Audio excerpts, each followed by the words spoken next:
A very good morning to all of you students. Today we will again be continuing on the topic of derivatives. So we will start with the question 3 that we had skipped in the yesterday's session. So we will start with that. Good morning, Devraj, Mansha, Shruti. Good morning. Question 3 states that Mr. Careless was employed with ABC Portfolio Consultants.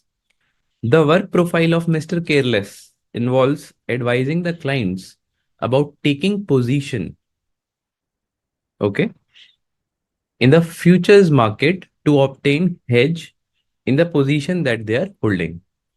So the work part is clear.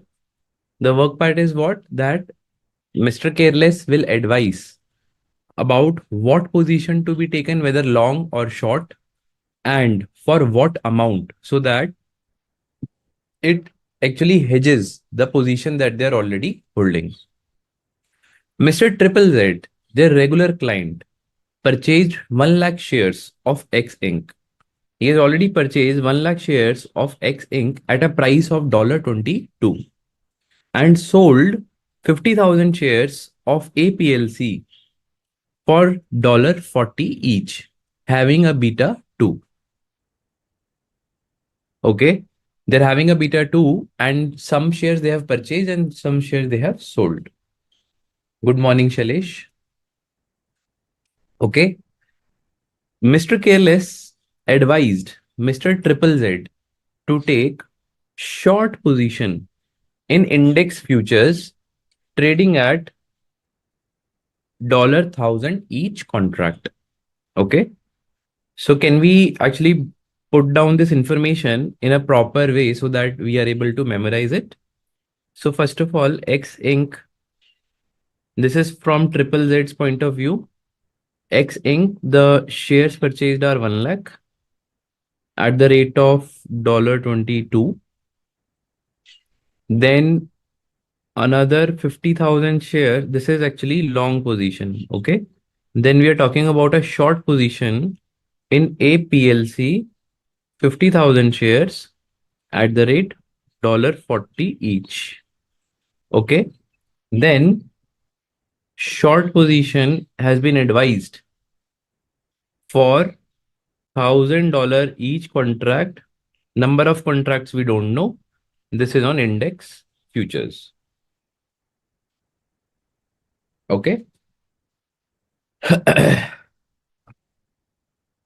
Though Mr. Careless noted the name of APLC along with its beta value during discussion with Mr. Triple Z, but forgot to record the beta value of X Inc.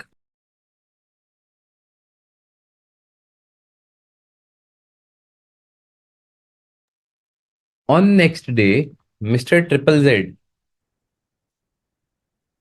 closed out his position when share price of X Inc. dropped by 2%, share price of APLC appreciated by 3%, and index futures dropped by 1.5%.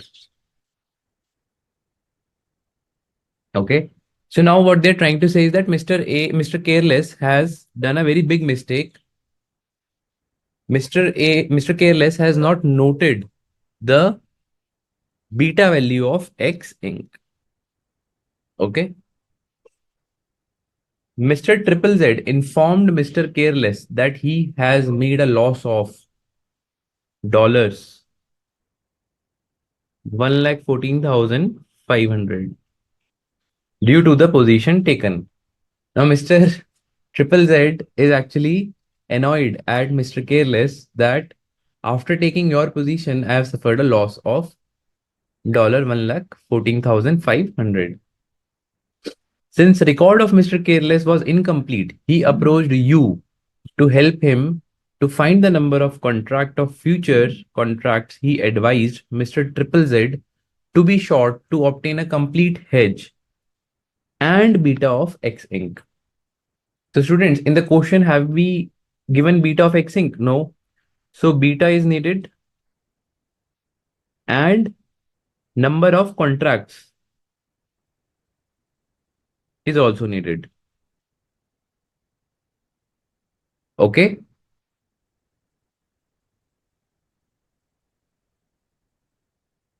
perfect.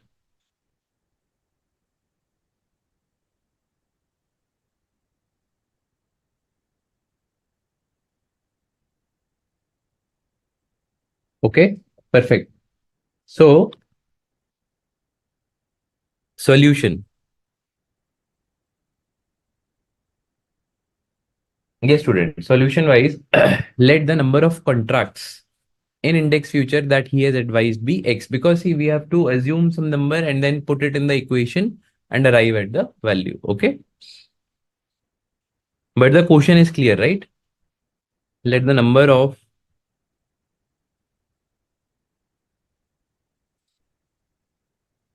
contract in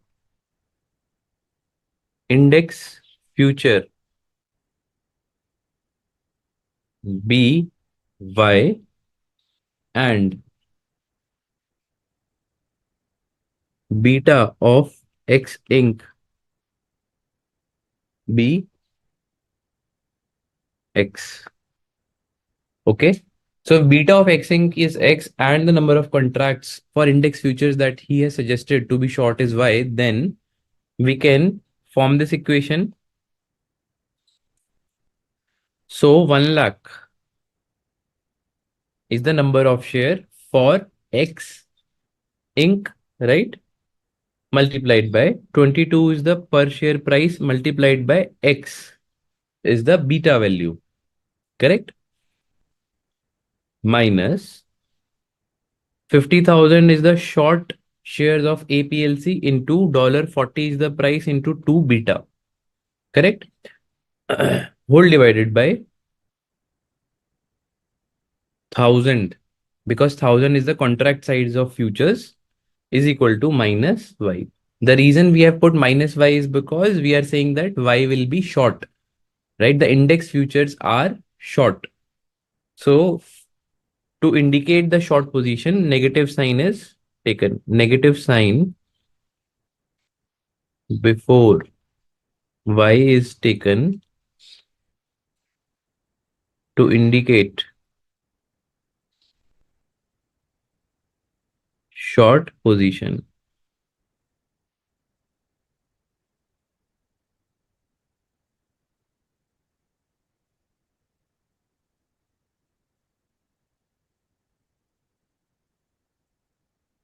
Devraj, the illustration number is, question number is 3. This is from the assignment that has been uploaded. Okay.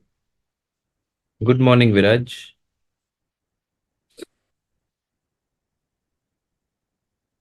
Okay. So negative sign before Y is taken to indicate the short position. Now, students, please note that whenever we are trying to achieve a complete hedge or arriving to get a number of contracts, what we do, we take the position amount, correct, which is, let's say, quantity into rate, correct. And since this position amount, we are actually doing a hedging using index futures. Hence, we have to make use of beta also. You getting my point? Since index futures are used to hedge the position amount, not only this, but we have to take use of beta because the underlying is related to index future with the help of beta. Okay. Hence, we have taken beta here. I hope, student, this is clear. Then, from this, we can say that 22 lakhs of X minus 40 lakhs is equal to minus 1000 Y. Okay. Now, can we arrive at the total cash outlay? Yes. See, first of all, purchase of 1 lakh shares at the rate 22 each. So this is 22 lakhs. Okay. Then sale of 50,000 shares at the rate 40 each, which is minus 20 lakhs. This is how much? This is actually 2 lakhs. Correct?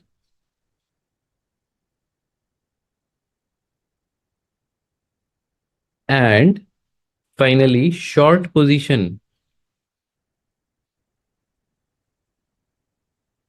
in index futures was how much? 1000 into Y. But let's take a negative sign because here also short position was taken negative, right? So minus 1000 Y. So this becomes 2 lakh minus 1000 Y. Okay, then the cash inflow, or let's say after the next day, after, okay, on next day, we can put on next day, once the positions are getting closed. Okay, then what will happen? First of all, the sale of 1 lakh shares at the rate 22 into how much the share price has gone for X Inc. next day has dropped by 2%. Correct, students? So into 0.98. Similarly, Mr. Triple Z will purchase back 50,000 shares at the rate of 40. However, the price has gone up by 3%, so 1.03. And to square up the short position, now Mr. Triple Z needs to take a long position. Long position in index,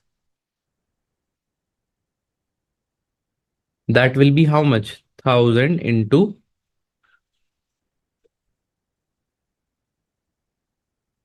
Y into what has happened to this depth index, which has dropped by 1.5%. So 98.5%.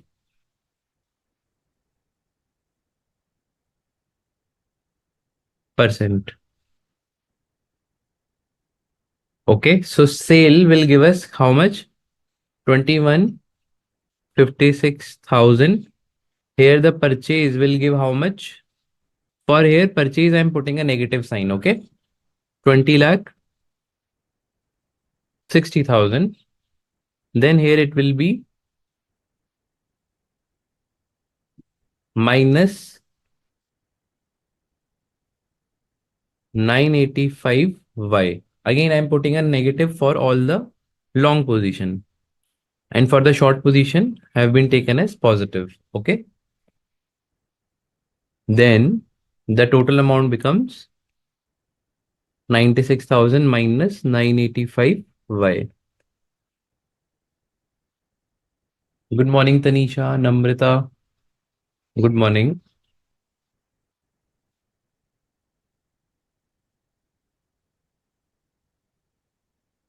Okay. Understood. Then position, sorry, position on closeout. What will happen? 2 lakh minus 1000 Y, which is the opening position. Correct? This is the opening position minus the closing position, 96,000 minus 985 Y, is actually equal to the loss that this guy has suffered. Okay, this is the opening position and this is the closing position. So students, that's how we calculate the loss, right? Opening position minus closing position will give us the net loss or gain. Here it is loss. So y is equal to minus 700. So that means the number of futures contract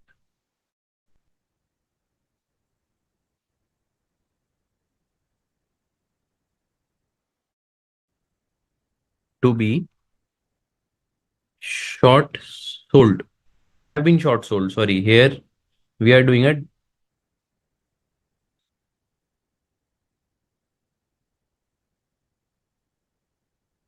the number of future contracts were short sold is 700.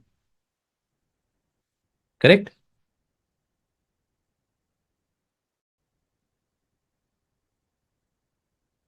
Okay, students, it's 700. However, the beta of X Inc. can be calculated as what was our first equation, students? The first equation was this. Now in this, we will substitute y with 700.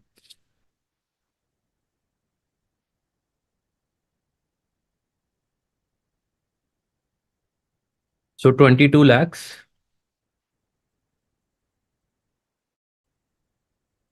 This becomes 20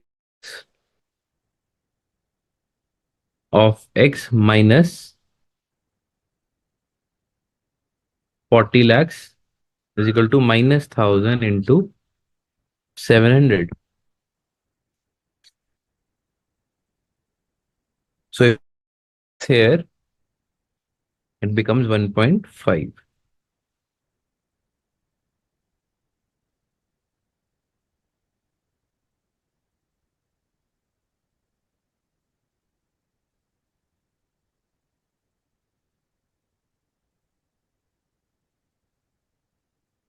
Hence, beta of X Inc. is 1.5. Okay, students. I hope this is clear.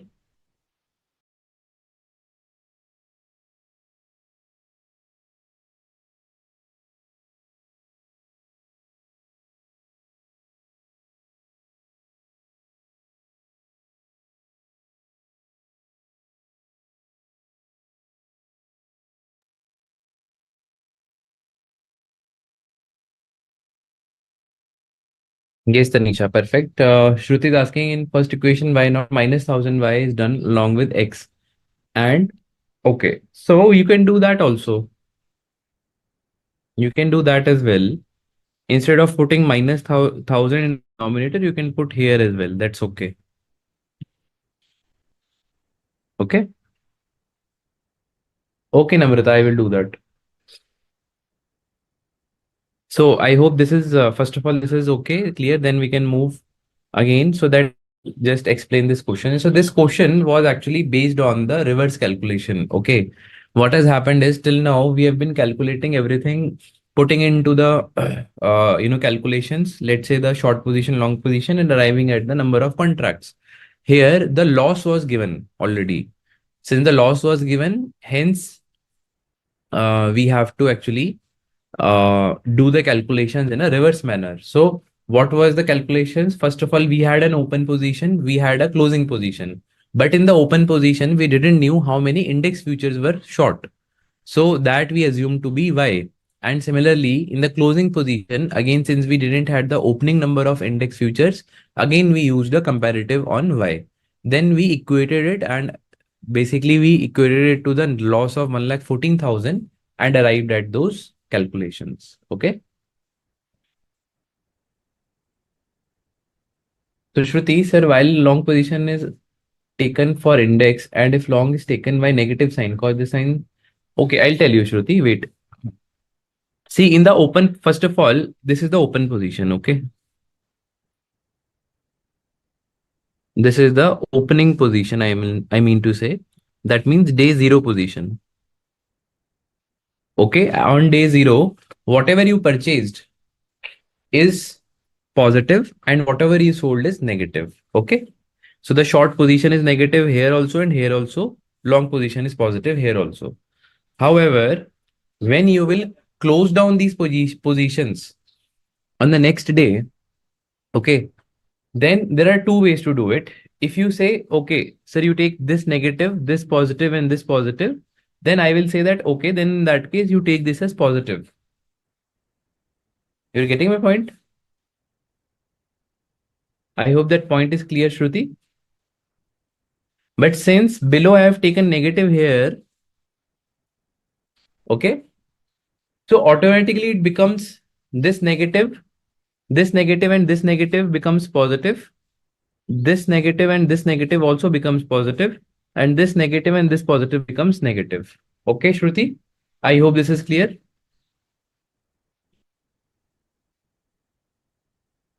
Perfect. Let's go ahead with the question number 5, students.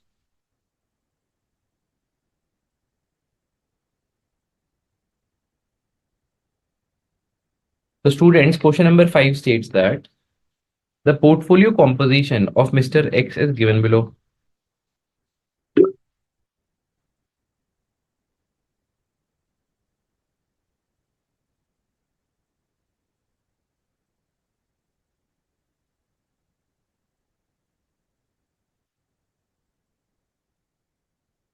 What is the portfolio composition? Equity is 8 lakh, cash is 2 lakh, beta of equity portfolio is 0.69. Okay.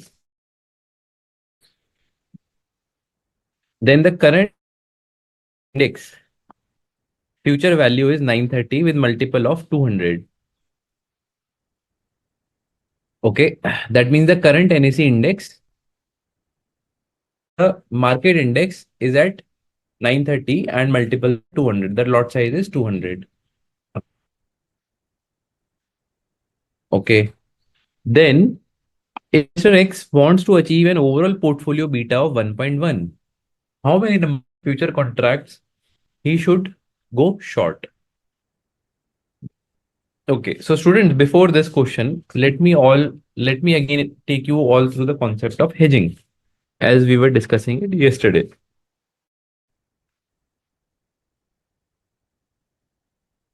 Okay. In hedging, what we discussed is that hedging means protection against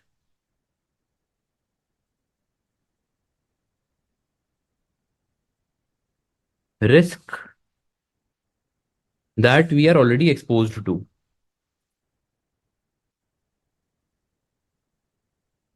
That an entity is exposed to. Okay. Now, how can we do that? Let's take a very simple example. X limited equity is there and X limited futures are there, right? So, X limited equity can be hedged using X futures. How we can hedge? If we have a long position here, we can take a short position in futures. Correct? Similarly, if we have a short position in futures, sorry, if we have a short position in equity, which is the spot or cash market, we can have a long position in futures. So the strategy is simple, students. Correct. Wherever we have a short position, opposite market, we will have to take a long position. Then only the reverse price movements will be secured. Correct. Now let's talk about the index. Now the second way to hedge is, let's say there is a equity by the name of X Limited. We want to hedge it using index futures. Okay. Sorry.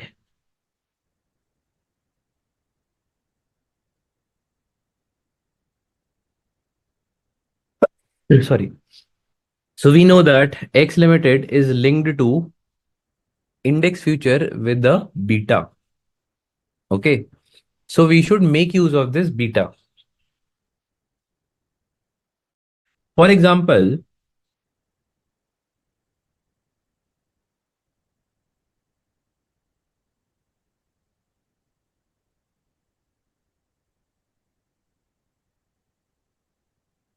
so beta of 1.2 will mean if market index is changing by 1, X limited will change by 1 by 2, 1.2. So beta of 0.8 will mean if market index changes by 1, the X limited will change by 0.8. So hence what we have done in our previous question also, whenever we are hedging with the help of uh, index, we have to make use of beta. Okay. Now here is what I'm giving you one thumb rule. Just note it down. Same stock.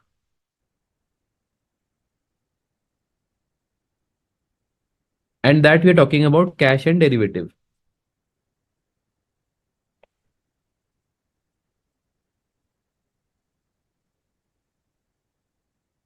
Take equal and opposite position. So if we are talking about same stock in cash and derivative market, then better to take equal and opposite position.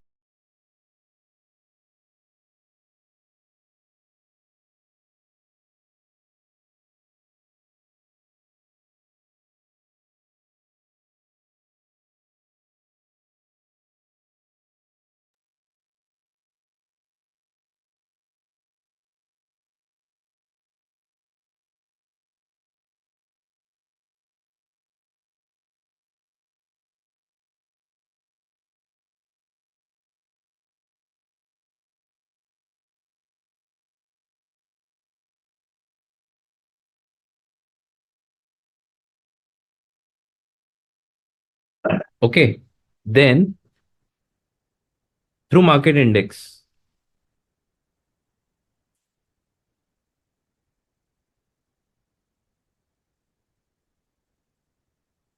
if we talk about market index, but in sometimes the question tells us that beta minus required beta. So it says that, okay, let's your current portfolio beta will be 1.5, but you have to make sure your revised beta becomes 1.1. So in that case, we will make use of this formula.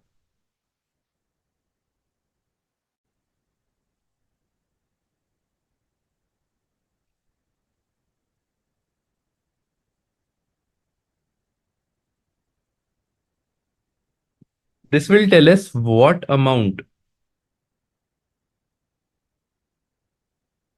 can be taken as positions through market index.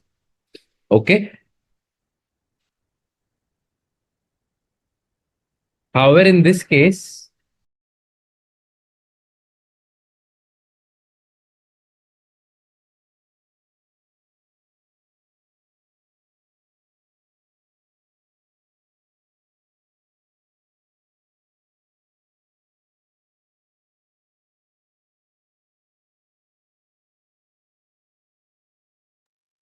However, in this case, if beta is positive, okay, then take opposite position. What do we mean by opposite position? If in X limited you have taken a long position, so index futures you take a short position. Okay. See, amount is answered by this part. Okay. The which position to be taken is answered by this part. If beta is positive, make a thumb rule, take opposite position in index, because positive means that it will move in the same direction. So if you are long in one market, you have to be short in the other market. Similarly, here, if it is short, then you will have to be long. Then if beta is negative, take same position. If X limited is long, take index also long.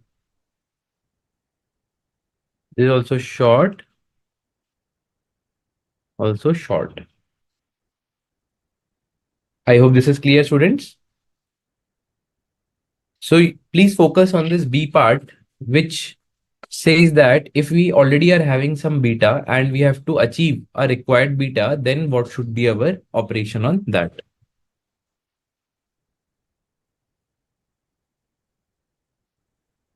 Thank you, Satish Kumar.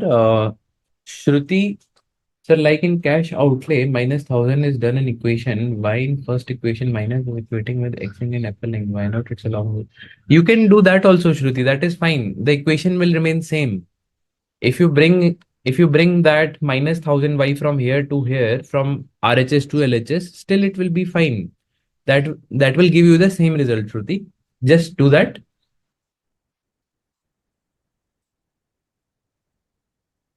Okay, I'll tell you what's equal and opposite. Here I've mentioned equal and opposite. So what do we mean by that? This is cash and this is derivatives market. Okay. Now equal and opposite means that if let's say you are 1 lakh long position, then you will do 1 lakh short position. Equal and opposite. Okay. Then in cash market, let's say you are at 1 lakh short position. In derivatives market, you will do 1 lakh long position. This is also equal and opposite position. I hope this is clear, Shruti. Okay. Equal means that there is the amount needs to be same, and opposite means long in case of short, short in case of long. Okay.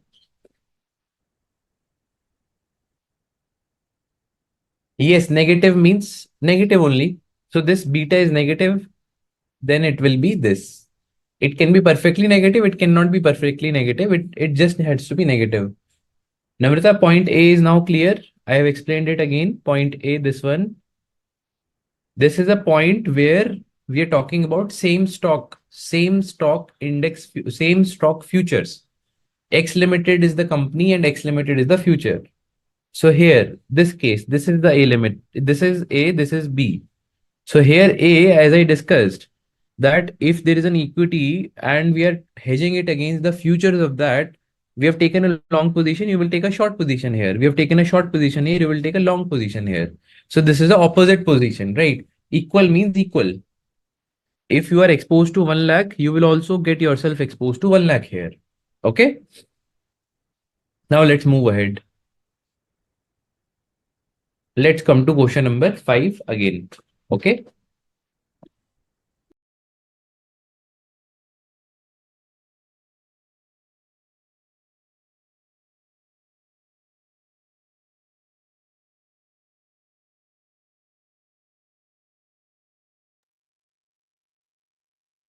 Yes, students. So question number 5 says the portfolio composition of Mr. X is given below. Equity is 8 lakh, cash and cash equivalent 2 lakh, beta of equity portfolio is 0.69. The current NSE index futures value is 930 with a multiple of 200. If Mr. X wants to achieve an overall portfolio beta of 1.1, then how many number of futures contract he should go short? Perfect. So first of all, we need to understand what is his current beta. Correct. So solution, calculation of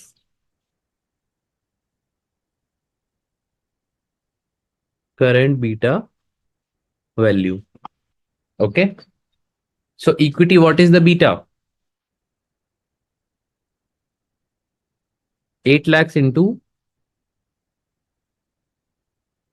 0.69.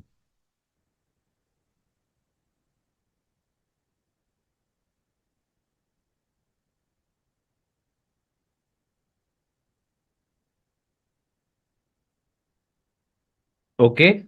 This divided by 10 lakh plus 2 lakh into 0. Because cash and cash equivalent have a beta of 0. Cash and cash equivalent will not change. Even if the market is changing, it will not change. So this becomes how much? 8 lakh into 0.69 divided by 10 lakh. So 0.552 becomes the current beta. Okay, 0.552 becomes the current beta. Now, using below formula,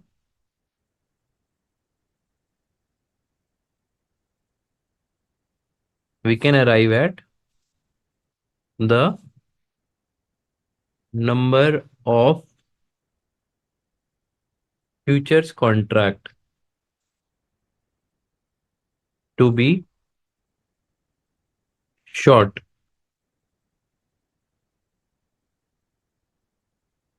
0.552. Okay, let me put the formula. Sorry.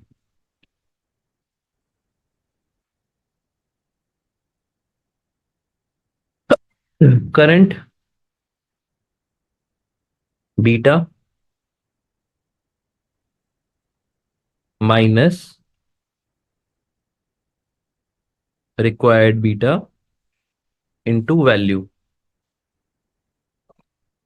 This will give us the total amount. Okay, so current beta is how much? 0.552 minus required beta is how much? 1.1 into 10 lakhs. 0.552 0.0 1.1 into 5,48,000 minus.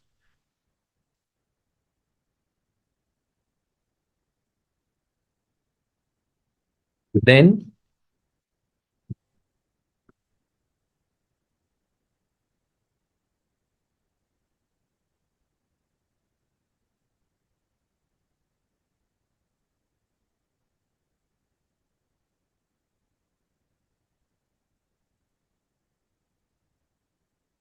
okay, so 5,48,000 is the value that we have to achieve.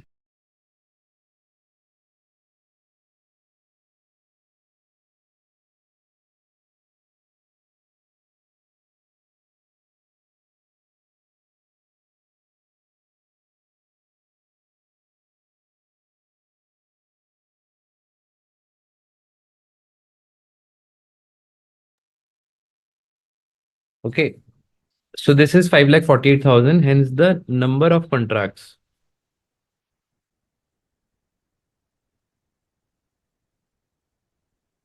5,48,000 divided by what is the index value? 930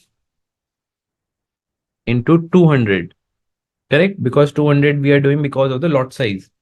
So this becomes 2.94. So let's say three contracts. We cannot take contracts in a decimal, hence we are putting three contracts.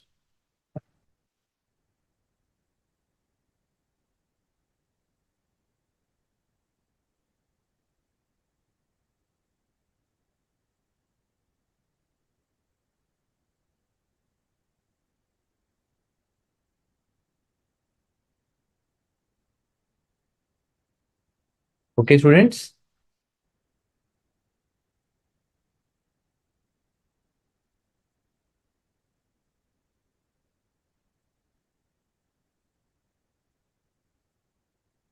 I hope this is clear.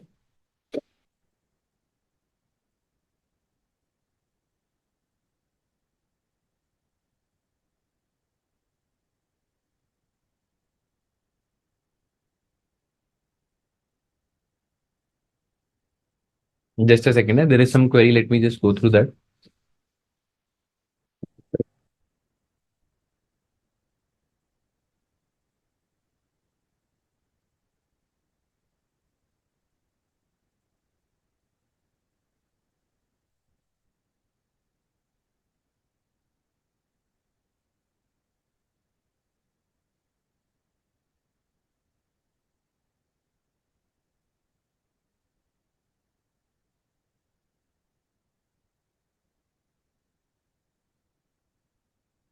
Yeah. Yeah, perfect. So let me come to the queries. What are the queries saying? Sir, why if beta is positive, we take opposite position? What's the logic? The logic is simple. Let's take beta is positive. Now, when beta is positive, market and that particular security, let's say X limited. Okay. Now, beta is positive 2, market increases by 1, X limited will increase by 2. Now, let's say in the cash market, you have a long position on shares of X limited.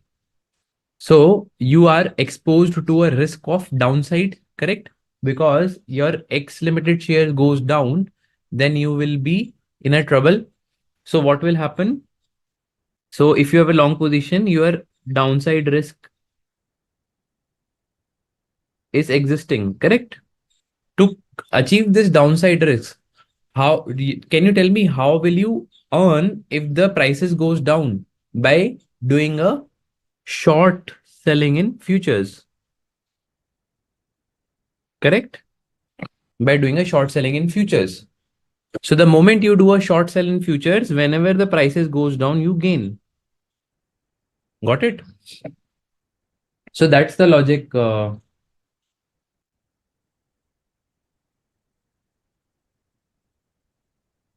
That's the logic, Shruti. Okay. Then Namrata is saying, can we take another company wide futures? Yes, Namrata, you can take, provided there has to be a correlation between both of them. But generally, we don't see, we only see within the same company or with the index, market index. Satish is asking, suppose in case of negative correlation between security and market, can we take same position in securities? Yes, Satish, that's what I tried to explain here. Sorry. If beta is negative, that means there is a negative correlation, right? So then take the same position. Yes, Tanisha, your answer is perfectly right. Namrata, what is the meaning of negative values? Where negative values? You're talking, Namrata, can you please clarify? Viraj, sir, in derivatives is rounding always to upper side. Yes, Viraj. Mancha, how taking the same position can be beneficial? Mancha, taking the same position can be beneficial if beta is negative. Because here what will happen if market goes up by 2% and let's say the beta is 2, then stock will go down by 4%. Okay, so already the stock is having a different movement. So you just think through, it will be helpful if we take the same position, okay? Shruti, in question 3, sir, both equations will be slightly different as it would be 22x minus this 0 as per what is solved in class. However, as per me, it should be... Okay, let me tell you. Shruti, wait. See, in question number 3, I have assumed y to be negative from the starting itself. Okay, see, let me come to this equation.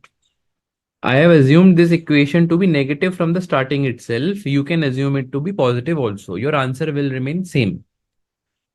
The reason I assume negative already is because if you see the answer is also coming out minus 700 here.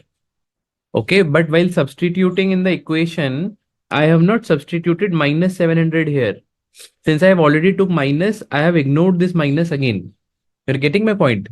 So Shruti, both our answers will come same. If you adopt your approach also, it will be same. Okay. So I hope you're getting my point. The reason I took minus here is just to show that we are actually taking the short position. That's all. Even if you take plus here, automatically your answer will come minus 700, which has been treated accordingly below. Okay. You can just try, Shruti. Okay. Answer will remain same. Uh,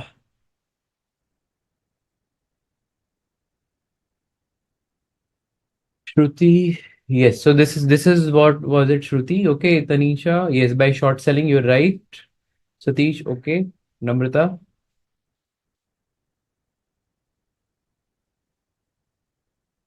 Namrata is saying that 5,48,000. Okay, meaning of negative values. Okay. So negative value means that you will have to take a short position. Simple. Okay. You will have to take a short position. Let's move ahead, students, to question number 6. Okay. Let's move ahead to question number 6, students.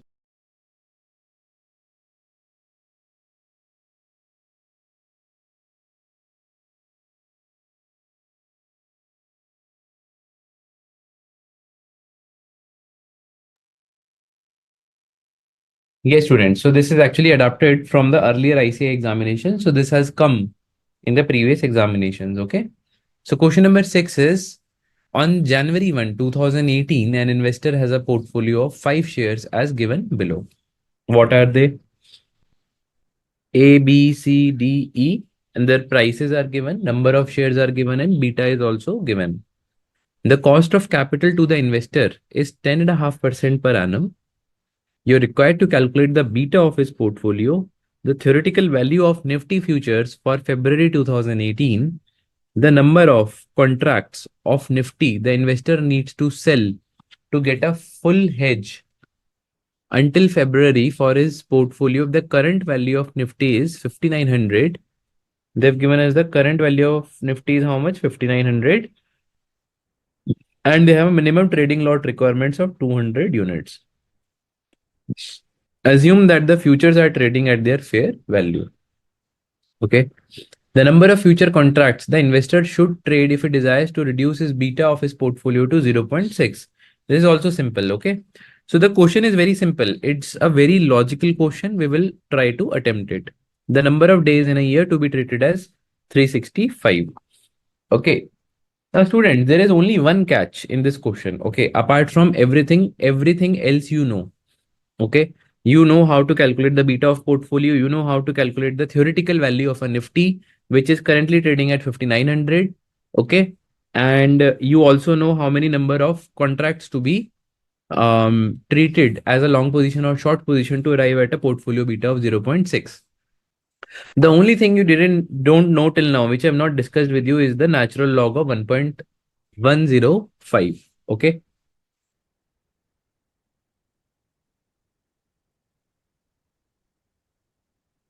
Okay.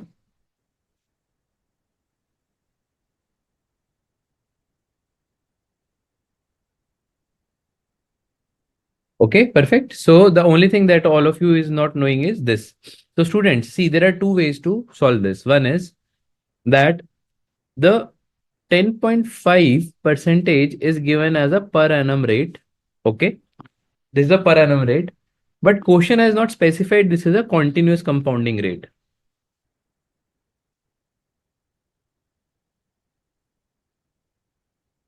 Okay. The question has not specified it is a continuous compounding rate.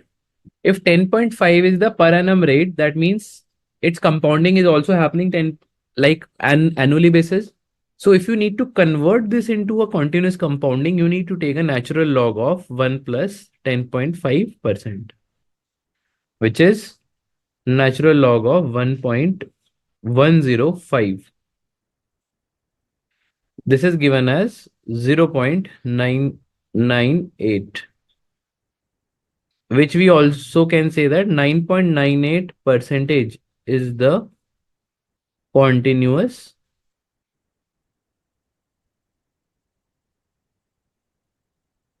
compounding rate. Okay. I hope this is clear. Then we will use that as a input to calculate the theoretical value of Nifty. Now, yes, students, let's first of all calculate the portfolio beta.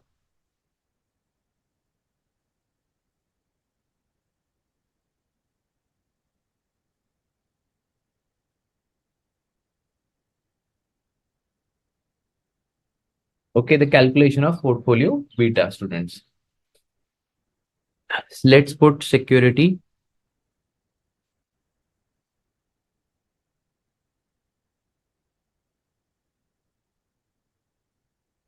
price of stock,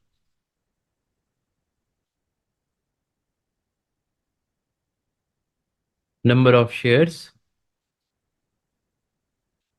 value, weightage, beta, and weighted beta. Okay. Security is A, B, C, D, and E. Price of the stock is how much? 349.30, 480.50, 593.52, 734.70, 824.85. 5,000 shares, 7,000 shares, 8,000 shares, 10,000 shares, and finally 2,000 shares. So the value will be number of shares multiplied by the price. Okay. So the value becomes 17 lakh 46,500. Here it becomes 33 lakh 63,500. 47 lakh 48,160.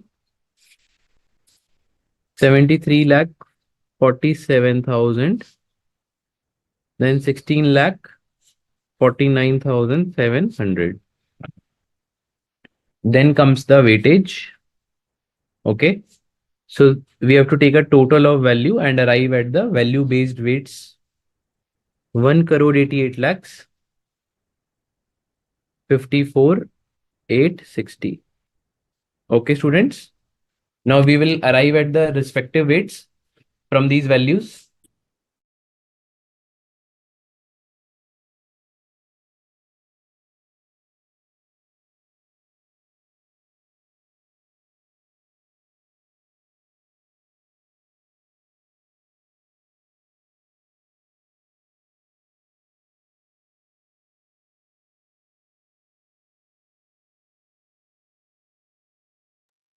So yes, students. So the weightage is the basis the respective values. We have calculated the weightages. Then beta, which is given in the question 1.15, 0.40, 0.90, 0.95, and 0.85. So the weighted beta will be multiplication of weights and beta.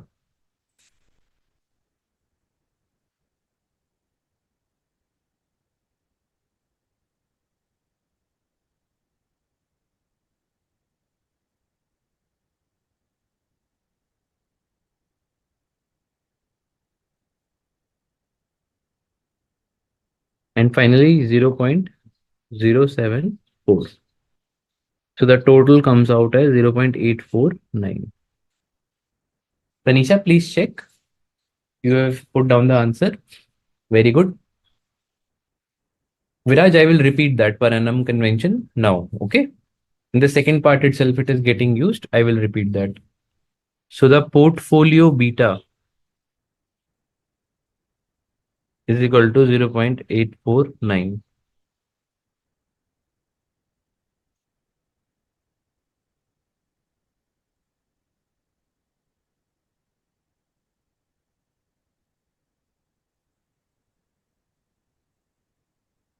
Okay, students, please note it down. Then we will move it to the second part.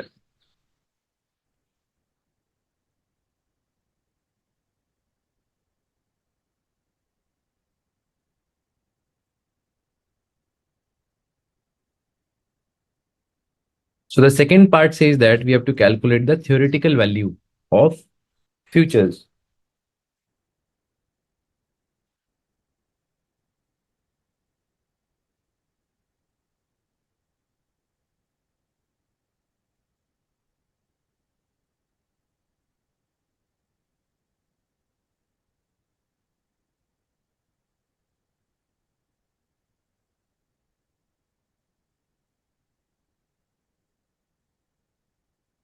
So students, if you see, we have been given cost of capital at the rate 10.5% per annum. Now, generally, if you see if it is a continuous compounded rate, students, the question specifies that it is a continuous compounded rate. But in this particular case, since there is no specification of the continuous compounding, this is actually a yearly compounding rate.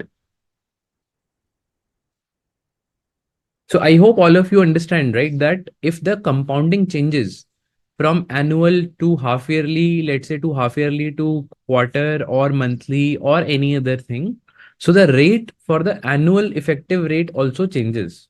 Okay. It's not going to be the same. Hence, 10.5 might be an yearly compounded rate, but for calculating the continuous compounded rate,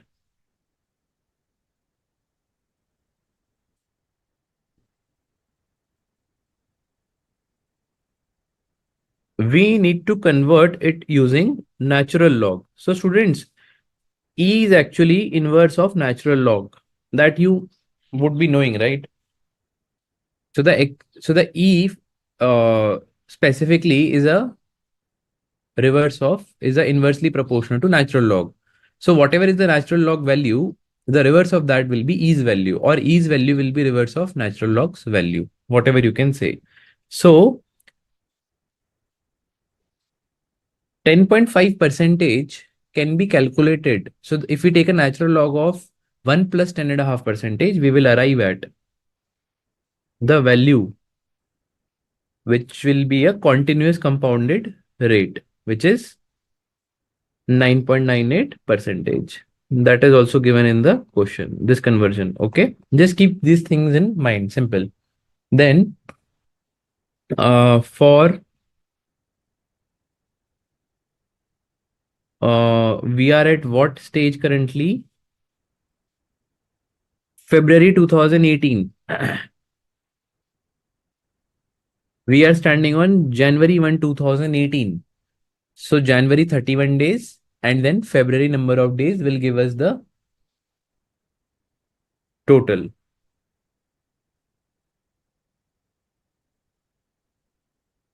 And they've also told us that assume 365 days in a future. So 365 days in a year.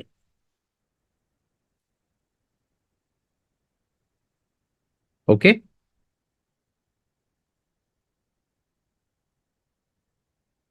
For February contract, so we know that A is equal to P into E raised to the power R into T, correct? Which is equal to what is the current price? 5,900, right? Into E raised to the power R. R is how much? 9.98 that we have discussed, 0.0998 multiplied by the number of days. Number of days is 58 divided by 365.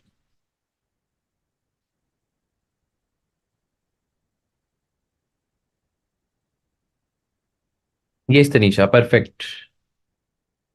Okay, so then this becomes A is equal to 5,900 into E raised to the power. What is the value given in the question? 0.015858.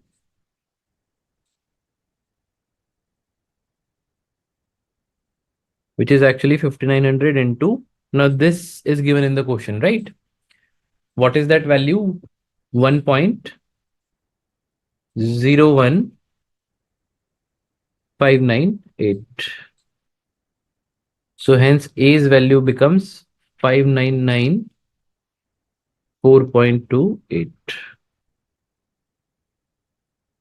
So ultimately, students, see one thing, since in examination, right? In examination, these values are given. Definitely, they are given from the usage perspective, right? So hence we have used them. Okay. Then the number of contracts of Nifty the investor needs to sell to get a full hedge until February for his portfolio.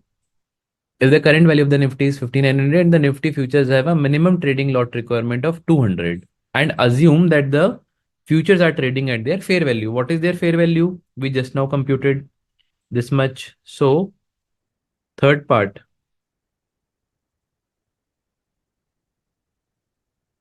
when total portfolio to be hedged, how much it will be? Value of the spot position required hedging, which is how much? Okay, let me write the formula here. Value of portfolio into portfolio beta minus required beta. This whole divided by the contract size, right? Or let's say the lot size, future size. Okay. So the value of portfolio is how much? 1 lakh, 1 crore 88 lakhs, 54,860 multiplied by what is the portfolio beta? 849. Required beta is 0. Okay. Because we want to achieve a 100% hedge.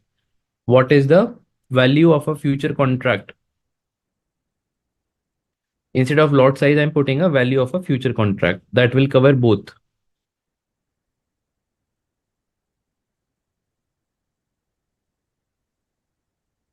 Okay, future contract value. For one contract, 200 is the minimum lot size into 5994 point. What was the value that you arrived at? 28, which is, let's say, 3.92 contracts, which is actually 4 contracts. So the number of contracts to be entered into for futures purposes is the 4 contract. And this we have to do a short selling because we are already holding the portfolio.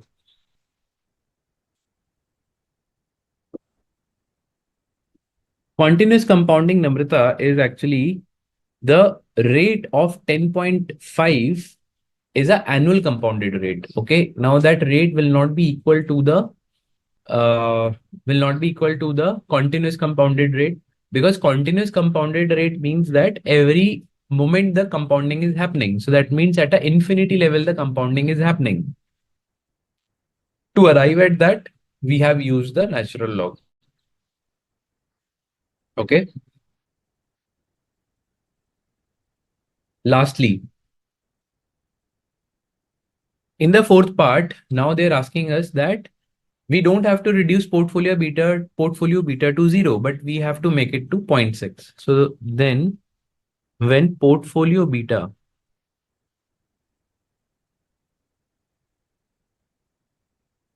is to be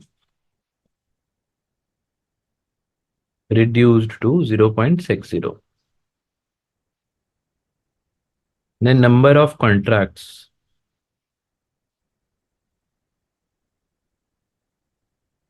to be sold is equal to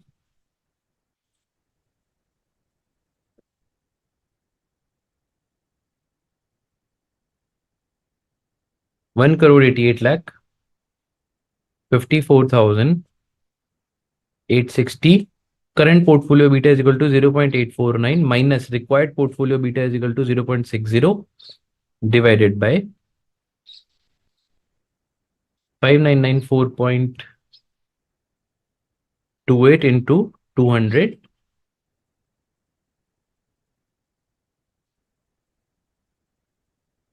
Sorry, students, I think I did one wrong thing here. This is not 4. This is higher actually. This is 13.35.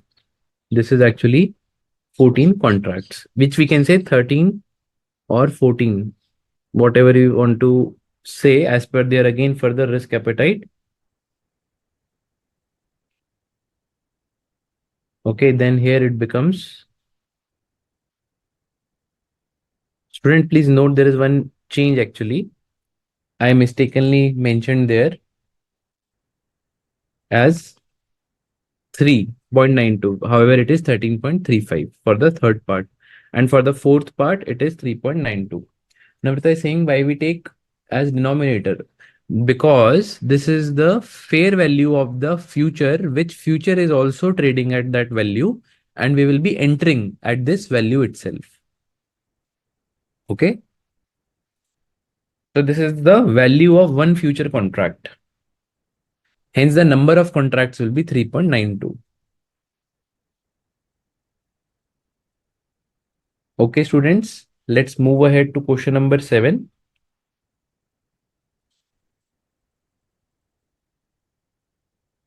Anything else, students, in this question? I hope things are clear to a larger extent. See, I suggest that, you all need to have, once let's say the conceptual understanding is done, we are doing questions today. So do keep on revising it, right? I mean, just with the sessions are there that are having taking place, do take good amount of revisions also. Otherwise, the concepts you will hear here, you will understand, but you will not be able to retain. Okay. And slowly, gradually, the understanding will become stronger. Okay. Once you solve these questions and once you try to think through. Question number 7. On April 1, 2015, an investor has a portfolio consisting of 8 securities as shown below. So now there are 8 securities: 1, 2, 3, 4, 5, 6, 7, 8. And the market prices are given, number of shares and value is also given. The cost of capital for the investors is 20% per annum continuously compounded. Now see, students, see you the difference. Here 20% per annum is mentioned as continuously compounded. Okay. So it is already continuously compounded. There is no need to do it again. The investor fears a fall in the prices of the shares in the near future. Accordingly, he approaches you for the advice to protect the interest of his portfolio. Okay. The investor fears a fall in the value. Whatever is the value, now, you can make use of the following information. The current Nifty is at 8,500. The Nifty futures can be traded at a unit of 25 only. The futures for May are currently quoted at 8,700 and June are quoted at 8,850. So the question has also given you the current trading price of the futures for May and June also. However, the theoretical value of futures will be different what it is getting um uh, traded at the market, because see, market will definitely take into account the theoretical minimum value, which is using that formula, which is A is equal to P into E raised to the power RT. However, there might be chances that because of the demand and supply operations, the futures are quoted at a higher or lower price.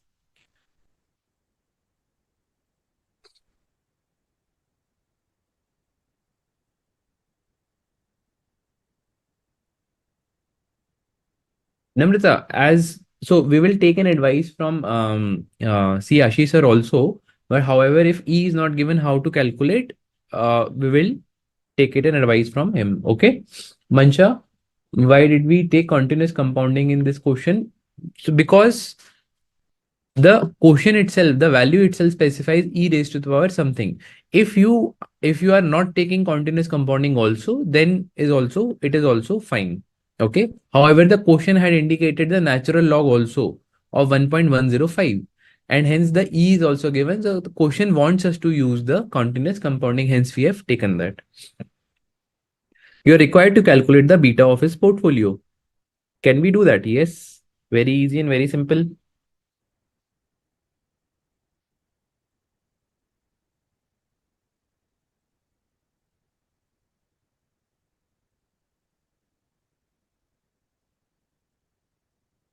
Beta of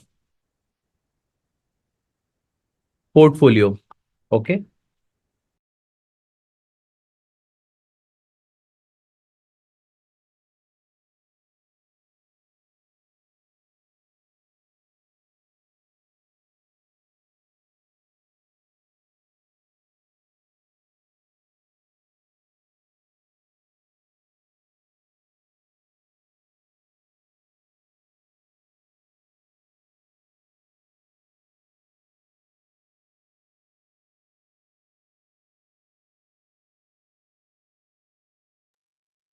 Okay, students. So security A, B, C, D, E, F, G, and finally H. Correct? These are the securities. Then market price is also given 29.40, 318.70, 660.20, 5.20, 281.90, 275.40, 514.60, 170.50. Number of shares are 400, 800, 150, 300, 400, 750, 300, and 900. These are number of shares. The values are 11,760, 254, 960, 99,030, 11,560, sorry, 1560,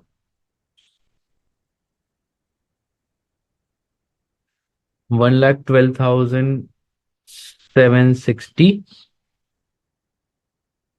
2,05,000, 2,06,550, 1,54,380, 153,450.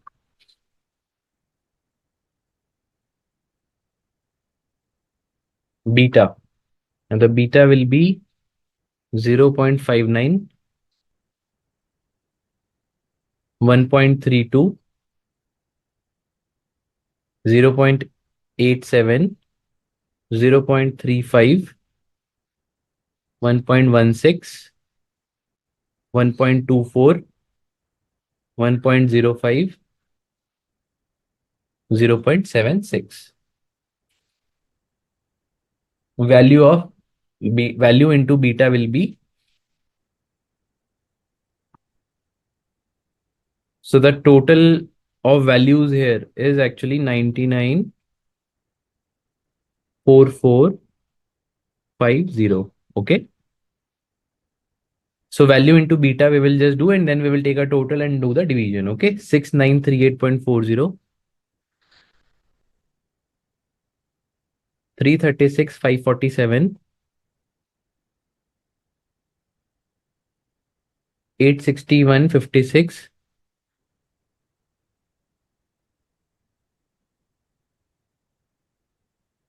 546, 130801,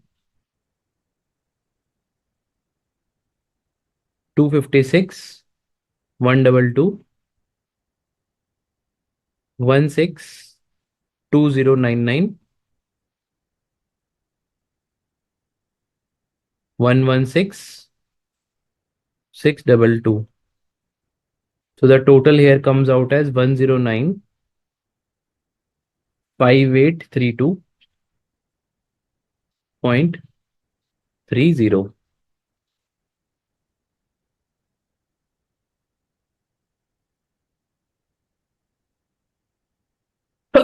Sorry. So the portfolio beta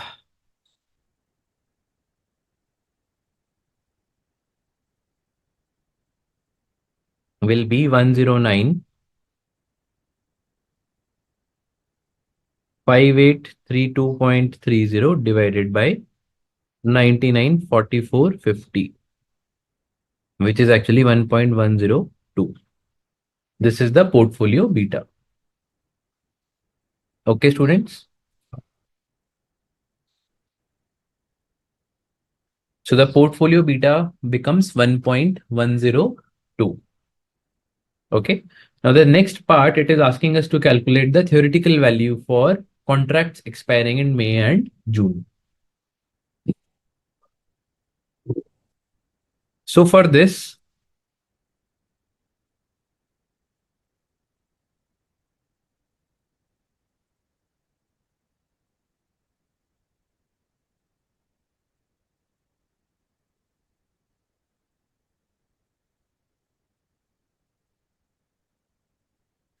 we will use the same formula. A is equal to P e raised to the power R into T. Correct? So for May, futures of May, what is the spot value of this index? Currently quoted at 8,500, right? So we will take 8,500 into e raised to the power R. R is what? 20% per annum compounded. What is the time? Time is number of days, right? So we have 2 months to go, right? April, May. And out of how many months? 12, right? So 2 by 12. Okay. Which will be 8,500 into e raised to the power 0.0333 is what we can take. So this will be 0.2 into 2 divided by 12. Now we are stuck here, right? 8,500 into e raised to the power 0.0333. Now the values that are given in question is e raised to the power 0.02, sorry, 0.03 and 0.04. And e raised to the power 0.04. So e raised to the power 0.03, how much is it is given is equal to 1.03045. And similarly, e raised to the power 0.04 is given as 1.04081. Now, students, if you see, we have to calculate a value in between, which is e raised to the power 0.0333. Okay, which is somewhere in between these two. So can we use interpolation technique? Yes.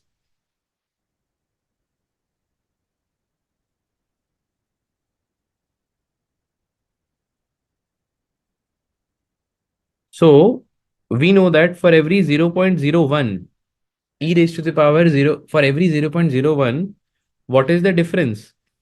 1.04081 minus 1.03045, which is equal to 0.01036. And in both, we multiply by 33, 0.01 into 0.33. Okay. So 0.01036 into 0.33. Okay. So this becomes 0.0033. Okay. And this becomes 0.00342. Okay. Hence,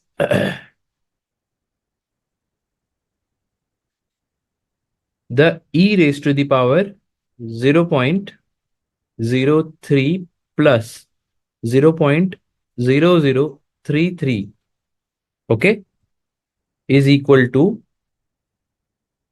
what is the value of 0.03? This much, 1.03045, 1.03045 plus this value, 0.00342. So finally, e raised to the power 0.0333 is equal to 1.03387. Finally, using interpolation technique, we have arrived at this value. Perfect, Tanisha. You are also right. Okay. Now we can using above using in the above formula. What was it? We were here, right? So futures of May can be calculated as 8500 into e raised to the power 0.0333, right? So which can be rewritten as 8500 into e raised to the power 0.0333 will be 1.0. How much you have calculated? 3387.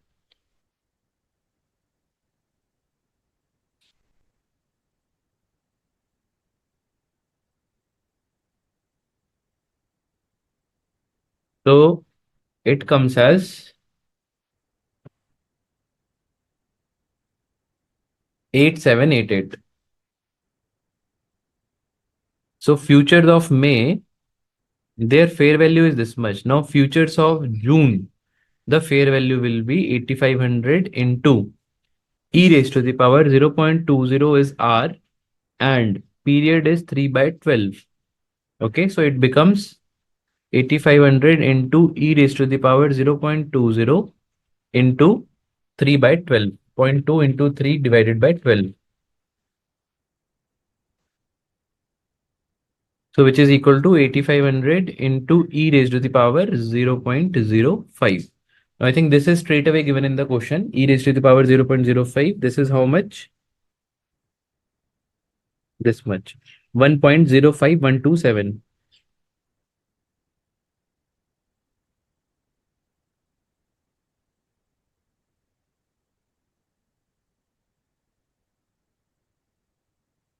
So futures of June will be 8935.80. 8935.80.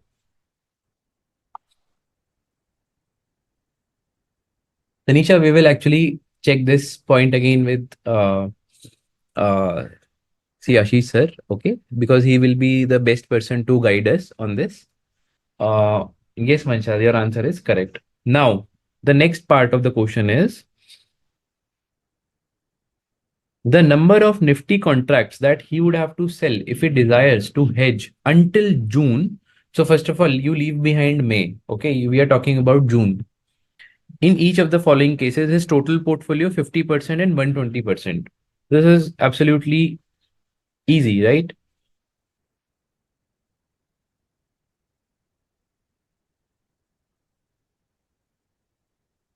Okay, so let's take an overall formula first, then we can put it in the different situations, right? So the number of Nifty contracts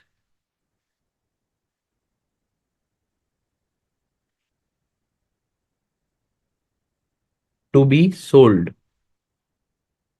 to achieve hedging is given by this relationship, right? Which is value of portfolio multiplied by beta, okay, divided by value of futures contract.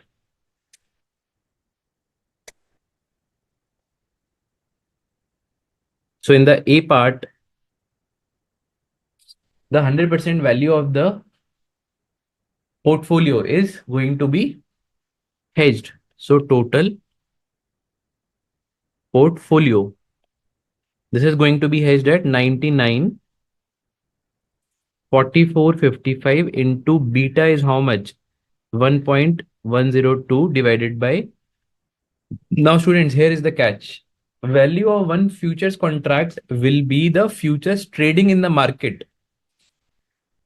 Okay, not the one that we have calculated the theoretical value. We don't need to take that. We have to take this 8850. Okay, because while we will go to the market, the future that we will get is at 8850 into contract size is 25, I guess. Yes. So this becomes 4.953 or 5 contracts. We have rounded up to 5. Okay.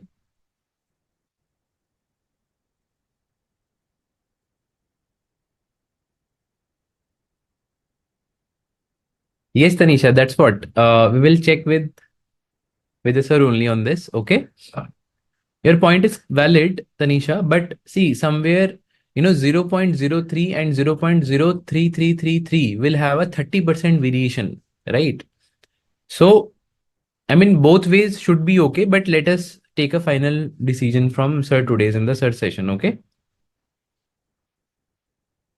Total portfolio is this much, then B part will be, if let's say we are taking 50% of portfolio only, we have to only do a hedging for 50% portfolio, students, then 99 4450 into 50% into 1.102 divided by 8850 into 25.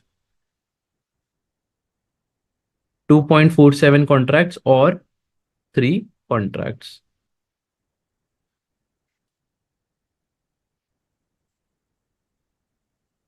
Then C part, 120% of portfolio. So this becomes 994450 into 120% into 1.102 divided by 8850 into 25. So this becomes 5.94 or let's say 6 contracts. I hope this is clear, students.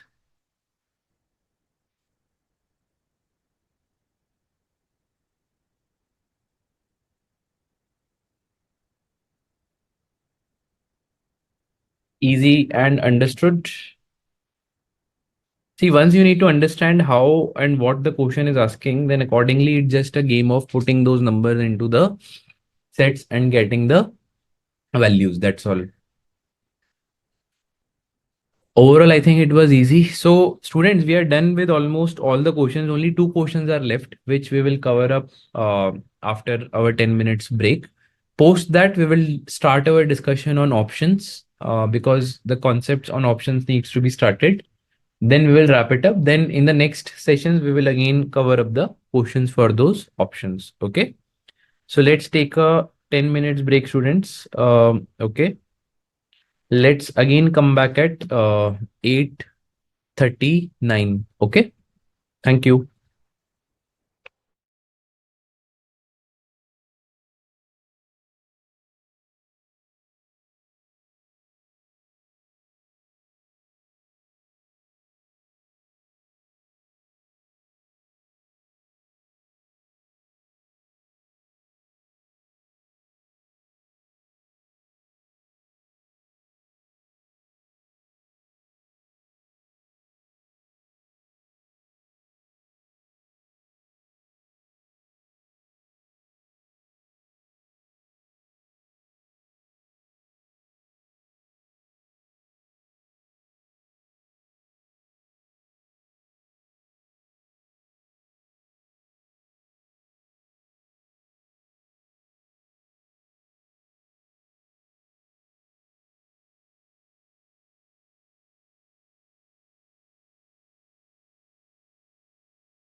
Okay, Tanisha is saying using this interpolation technique, explain again. Perfect. So in the previous question, we have used this interpolation technique because we had 0.03 and 0.04. We didn't had 0.0333. So for that, we discussed that the difference of 0.01 is leading to this much. Correct? This is understood. Then in case we have to reach it to 0.033, I have multiplied this value with 0.033 and again with 0.33. So I mean 0.33 is multiplied on both the sides of the equation to arrive at 0.033. Hence, we are able to achieve this value of 0.00342. Now, our final outcome we need is 0.0333. So 0.3 so 0.03 plus 0.0033 will give us 0.0333. Okay, understood? Okay, so let's move ahead to question number 8, students. This is also adapted from the ICAI examination. Question number 8 says that a rice trader has planned to sell 22,000 kgs of rice after 3 months from now. Okay. So they are planning to sell after 3 months from now 22,000 kgs.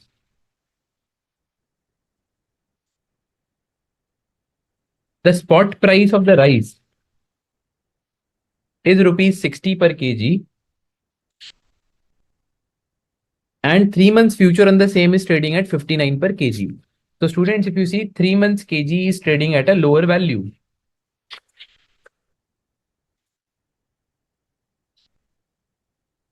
Okay. Then the size of the contract is 1000 kgs. The price is expected to fall to as low as 56 per kg 3 months from now. 3 months hence means 3 months from now.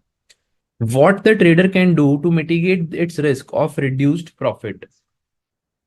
If it decides to make use of the futures market, what would be the effective realized price for its sale when after 3 months spot price is 57 per kg and future contract price is 3 months is 58 per kg. So they are saying that the future price moves to 58, spot moves to 57. So as of now, this is 0 day. Spot is how much?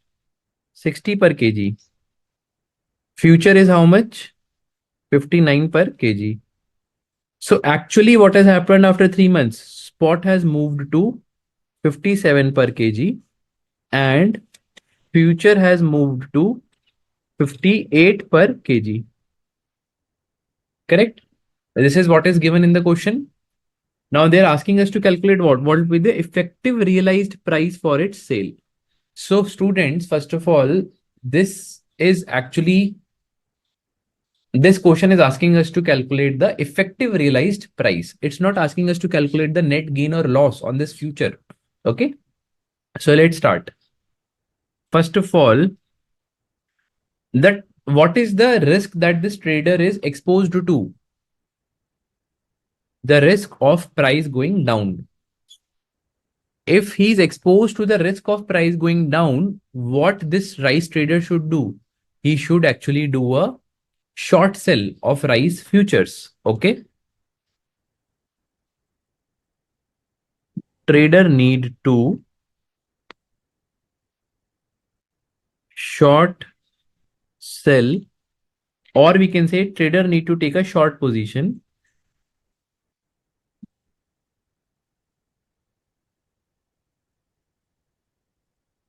short position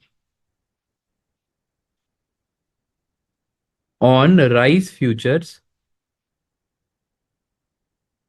at the rate of how much? 59 per kg. Correct? 59 per kg is the 59 per kg is the current futures rate. For how much contracts? For what is the value he's planning to sell? 22,000. What is one contract size is 1000 kg.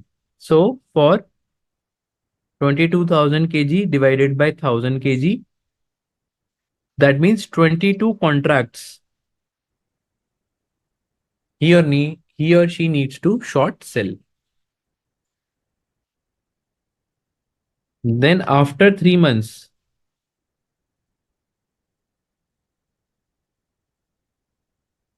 what will happen? There will be two things. One, the rice trader will sell the stock at the spot price appearing after 3 months. And second is the rice trader will also get a gain or loss on this 22 contracts. So spot price is equal to, yes, Tanisha, your answer is correct. Perfect. Spot price is equal to 57 per kg for 22,000 quantity, right? Which is actually 12,54,000 rupees. Okay. And there will be a gain on futures. Why there is a gain? Because the future has been short sold at 59. The current value of future is 58. The price has gone down.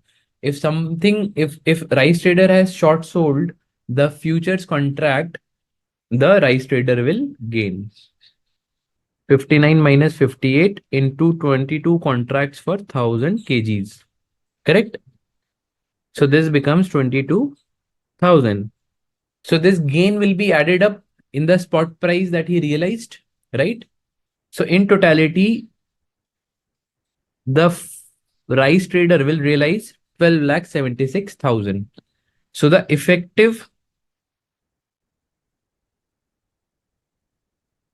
selling price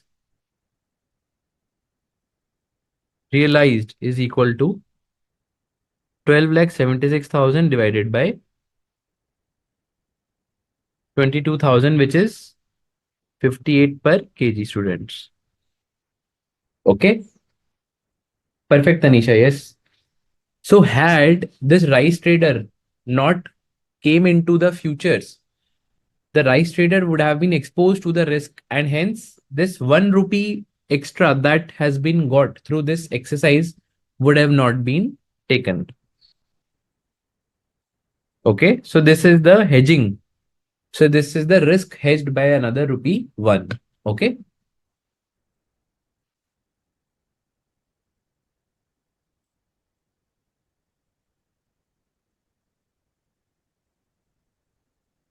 Let's move ahead, students. Question number 9. This is also adapted from the previous examinations. Question number 9 says a future contract is available on R Limited that pays an annual dividend of rupees 4 and whose stock is currently priced at 125. So there is a current price of 125. There is a dividend payment of 4 rupees that happens. Each future contract calls for a delivery of 1,000 shares to stock in 1 year and daily marking to market. The corporate treasury rate is 8%. Required, given the above information, what should be the price of one future contract be? So the price of one future contract be calculated as follows. So again, we will go with the compounding. So A is equal to P. Now in this, there is no mention of E. There is no mention of continuous compounding. We will use a simple interest rate method.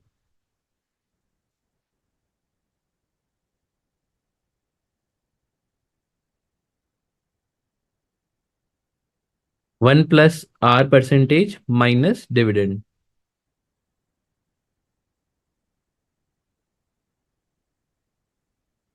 Okay, students. So which is 125 into 1 plus 8% minus 4 rupees. So which is actually equal to 131. So this is the future price.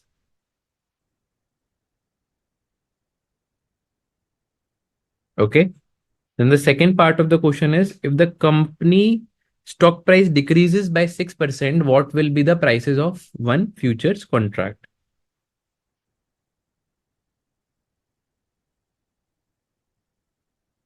In case stock price decreases by 6%, then 125 into 94%, 1 plus 8% minus 4. This is the revised equation, right? Future price will be equal to, hence the future price in the revised scenario will be equal to 122.90.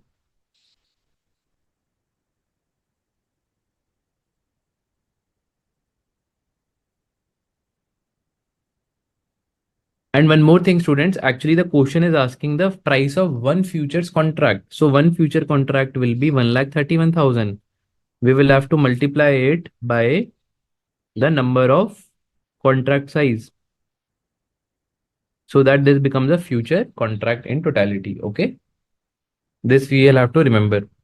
Then, because one future is 1,000 shares, right? That's why. Third, as a result of the company stock price decrease, will an investor that has a long position in one futures contract of R Limited realizes a gain or loss? What will be the amount of gain or loss? Simple. So what they're asking us, in case someone has taken a long position in futures and the price decreases, will there be a loss or gain? There will be a loss. Long position will result in loss in case of price decrease. What will be the loss? Amount of loss is equal to 1,31,000 minus 122,900, which is equal to 8,100.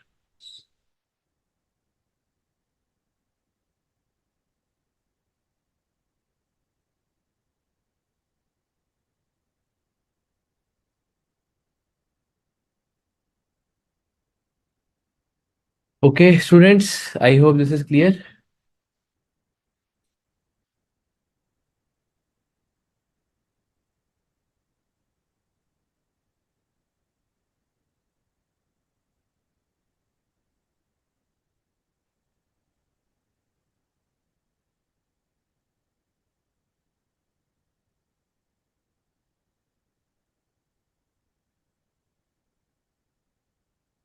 Yes, perfect. Mansha, Tanisha, all of you are correct. That is true. Now, students, mostly the futures part is over.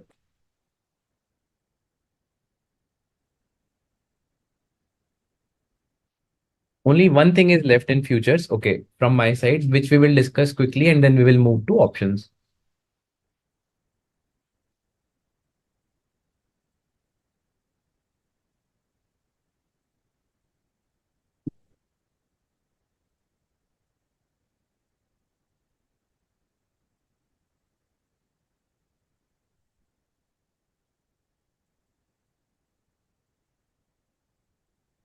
Just a second, let me tell you what is pending in futures. I mean, futures and forwards both, okay? Well, we say it is futures, but we are discussing about both. I hope the concept is clear to all of you along with the questions till now. Please do let me know, students, in case something is still bothering you.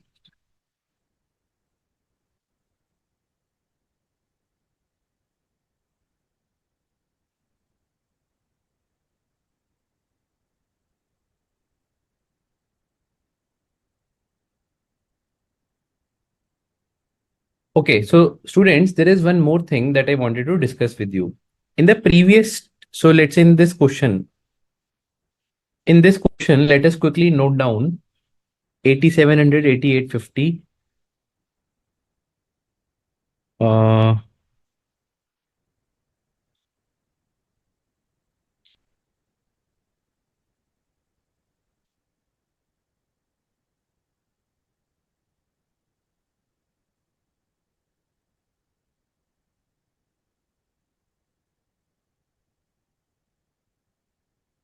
And the theoretical price was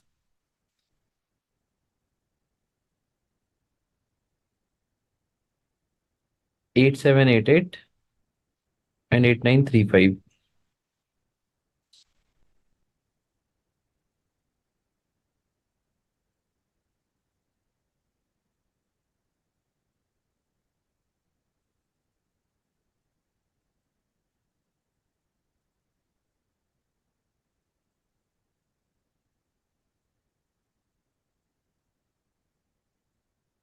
So students, have you noted something here? Thank you, Tanisha. Students, please note that the market price of the futures that was expiring in May was 8700.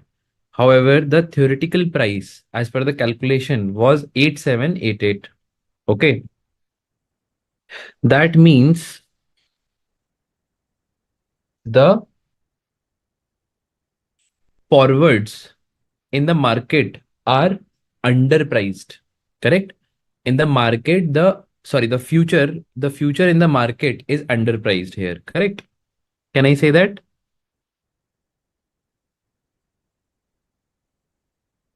And here, if you see, the futures in the market are overpriced.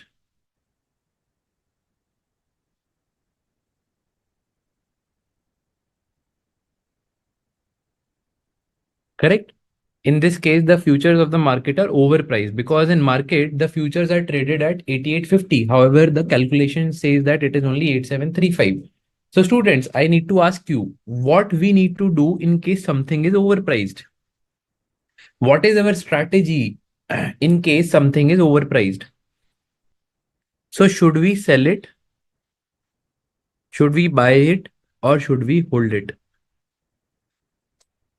Tell me, students. First of all, let us concentrate on overpriced. In case something is overpriced, should we sell it, buy it, or hold it? Something is overpriced.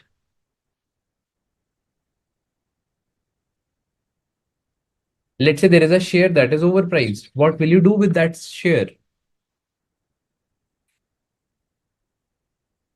The market is already quoted at a higher level than what it should be. Come on, students, answer. This is the last concept in forwards and future. Then we'll move to options quickly. Okay.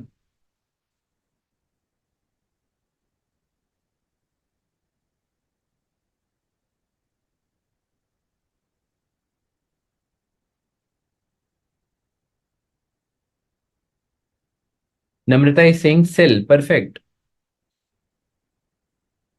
Mansha is saying underpriced, we will buy, overpriced, we will sell. Yes. Tanisha, please check once. Please correct this. So in case, I'll tell you, in case what is happening here, something is overpriced. Okay, let us take an example. 120 is the price of a share, which according to us should be 100. What you will do? Don't think whether you have that or not. Don't think that whether you already have that share with you or not. Just think it from a very simple state perspective.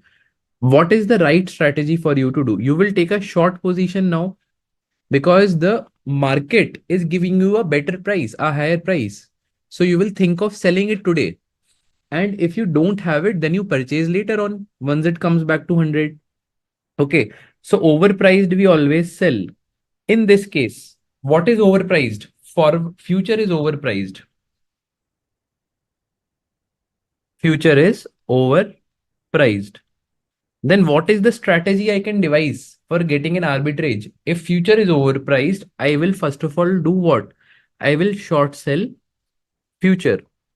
Now, the moment I short sell future, I have gone into a risk, correct? Because I don't have any other open position, not in the underlying market and not in the futures market. I have only short sell futures. What is the risk I am getting exposed to in case the price goes up? How I can mitigate that? I can mitigate that by long position in spot market. So what I'm trying to say is that I'm trying to devise a arbitrage strategy here.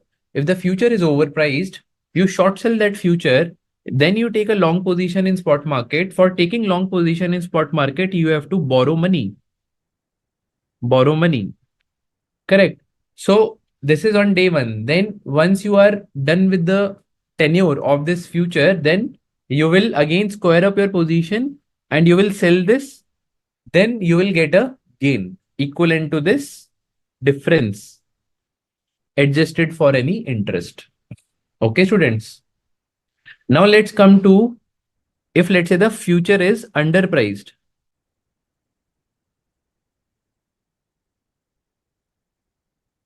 In that case, what we will do? We will purchase the futures. The moment we purchase the futures, we are again exposing ourselves to the risk of downside. Because tomorrow, if the prices goes down, then what will happen? Then we will take a short position in spot market. But yesterday I discussed that we cannot take a short position in spot market until you already hold those shares. So what you will do?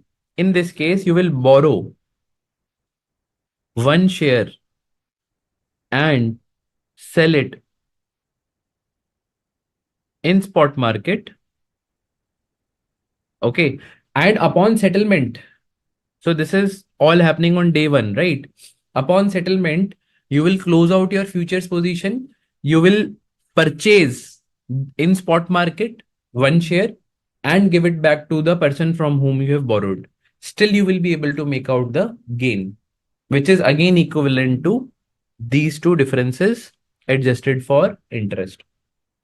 You got my point? So this is also called as the arbitrage strategies. Any which ways we will cover in detail in options also through some other lens. Okay, students? Now, I request everyone to please give your 100% focus back. Okay, I hope this is clear till now. Let's come to options.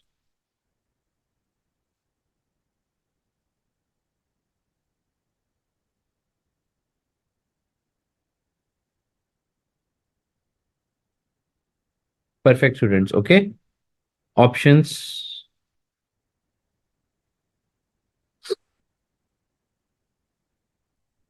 So, students, there are two types of options. So, the name of the option itself is option, and it gives you an option. It is to be understood in the parlance that till now in forward and futures, we didn't had an option. We had a commitment, right? If the prices goes down or up, we have to make out our commitment. Now, in case of options, we have an option. So let's start, students. So options are also financial instruments, and these are also part of the derivatives. Okay. Let's talk about call option first. Options also have different kinds of options. One is call option, second is put option. Okay. Now, what is call option? Let me start with something called this A, which we had said that this is a financial instrument, a contract. Okay. So in the options parlance, I'm telling this A is actually a right. All of you understand, okay, that this is some kind of a right. Right? What is a right? Right is something that I have a privilege, right? So it is a privilege. A is something that is a privilege, or I can say it is an option. I have an option. I have an option to do. I have an option to not to do. Okay. Both the things. I hope this is different from commitment. Commitment is where you're obliged to do. There is no obligation. First of all, there is a right. It is some kind of a right, or you can say it is some kind of an option, or you can say it is not an obligation, no obligation, and it is definitely not a mandate. Okay, it's not mandatory. So something which has a right embodied in it, which has an option embodied in it with no obligation, no mandate. Now, right of what? Right of what? Right to buy. Okay. Right to buy.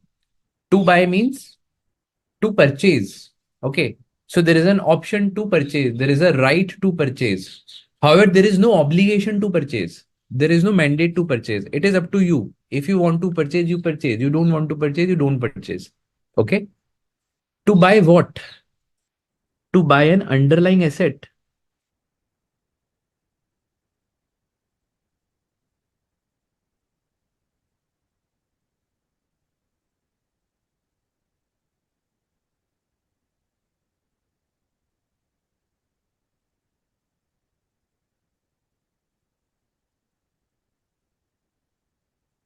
Okay. Now, since we are talking about derivatives, there has to be an underlying asset. In this case, let's take an example of X Limited's equity share. Okay. Now, again, let us read it from 1, 2, 3. So, call option, we are studying about call option. Under call option, A is something I am referring to. What is A? A is a right, first of all. It is an option. It's not an obligation. It's not a mandate of doing what? To buy. So, I have a right to buy an underlying asset, which is X Limited's equity share at a specified price.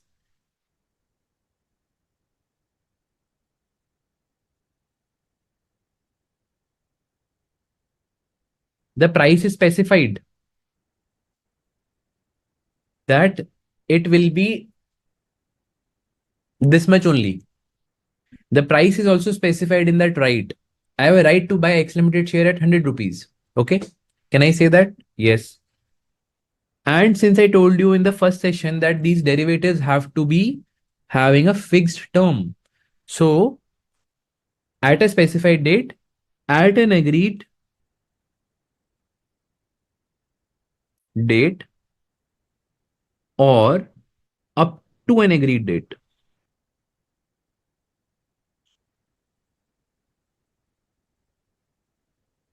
So there are two ways it can be mentioned. By this date, I have to purchase. Up to this date, I have to purchase. Or on this date only, I can purchase. Okay, so let me just put this definition. A is a right to buy X Limited's equity share price at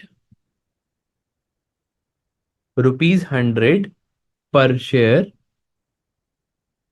after 90 days. Yeah, or we can say on 90th. Just a second. Just to make it more clear to all of you, on 90th day from today. Okay. Then this is first statement, or I can also say that A is a right to buy X Limited's equity shares at rupees 100 per share up to 90th day. So basically any day up to 90th day it can be purchased. Okay, students. Wait, Shruti, wait. I have not I am not done yet. I will come to that question. But good that those questions are coming to your mind. Okay. So can you read this and interpret what I've mentioned above? First of all, A is a right. See, students, please focus on each and every word. See, A is a right. Right is what? I have no obligation. I have no mandate. I have a right. If I want to purchase, I will purchase. I will not purchase, I will not purchase. So A is a right. So A is some instrument. Okay, I'm talking about A is some instrument which is giving a right to buy X Limited's equity share at 100 per share on 90th day from today. If this is the arrangement, this is called as call option. And second arrangement can be up to 90th day. Everything else is same. Up to 90th day means on any day up to 90th day. Suppose you come to me on 60th day and you say that you want to purchase it. Okay, that is also called as call option. Okay, simple. Till here, all of you are there with me, students. Till here, all of you are there with me. Simple. So this A instrument is called as call option. So this right, this obligation, so this right, this option is called as call option. So A is called as call option. Okay. Because it gives us a right to buy a specified underlying asset at a specified price at a specified date or up to a specified date. Clear? Now let's come to put option. So there are only two types. Put option. So again, here I'm putting it as B. Let's say the contract is called as B. Okay, the contract name is B or something is B, which is a right, which is, let's say, an option we can say, or we can say right or option, or we can say it's not an obligation though. It's not an obligation, it's not a mandate. To do what? To sell.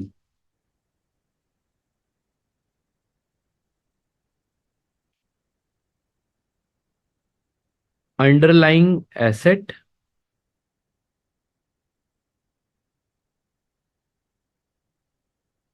specified price at a agreed date or up to an agreed date.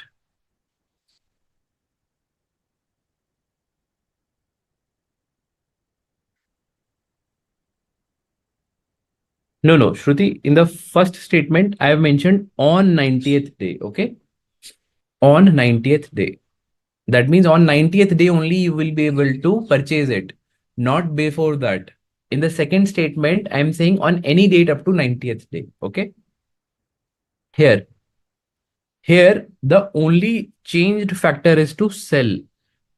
Now, B is a right. B is an option that gives a right to sell the underlying asset at a specified price at those agreed date or up to an agreed date.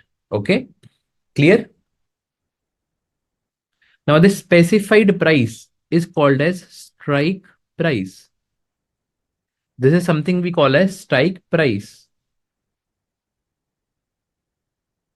Strike price. Okay, students? This is called as strike price. Now, let's first take these two things ahead.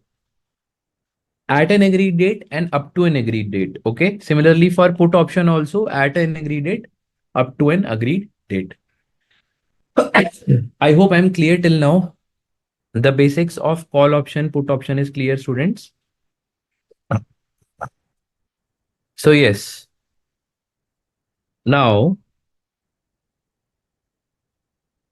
let me say, students, tenure is actually 3 months. Okay. This I've specified in yesterday's session that every derivative will have a tenure. Even these derivatives, which are options, also are having tenure. So 0 day, 1 month, 2 month, and finally 3 months. Okay. So 0 day is the date of entering into contract.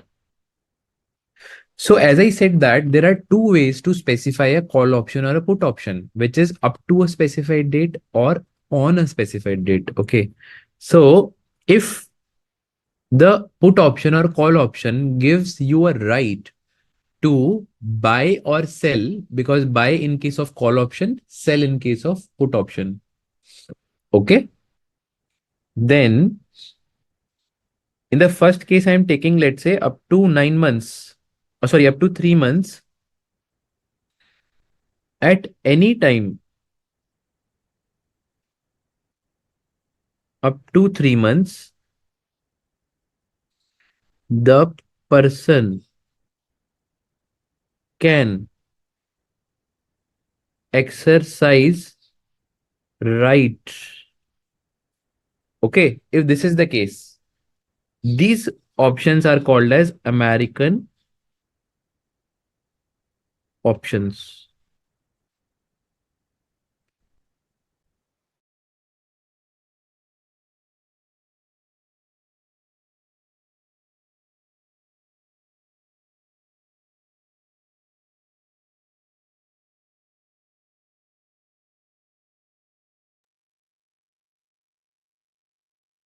Okay.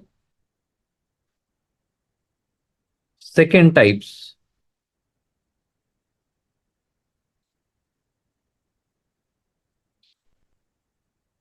On third month expiry, only can be exercised. What I'm meaning to say is that only after the third month is expired, then only this option can be exercised. This is called as European options.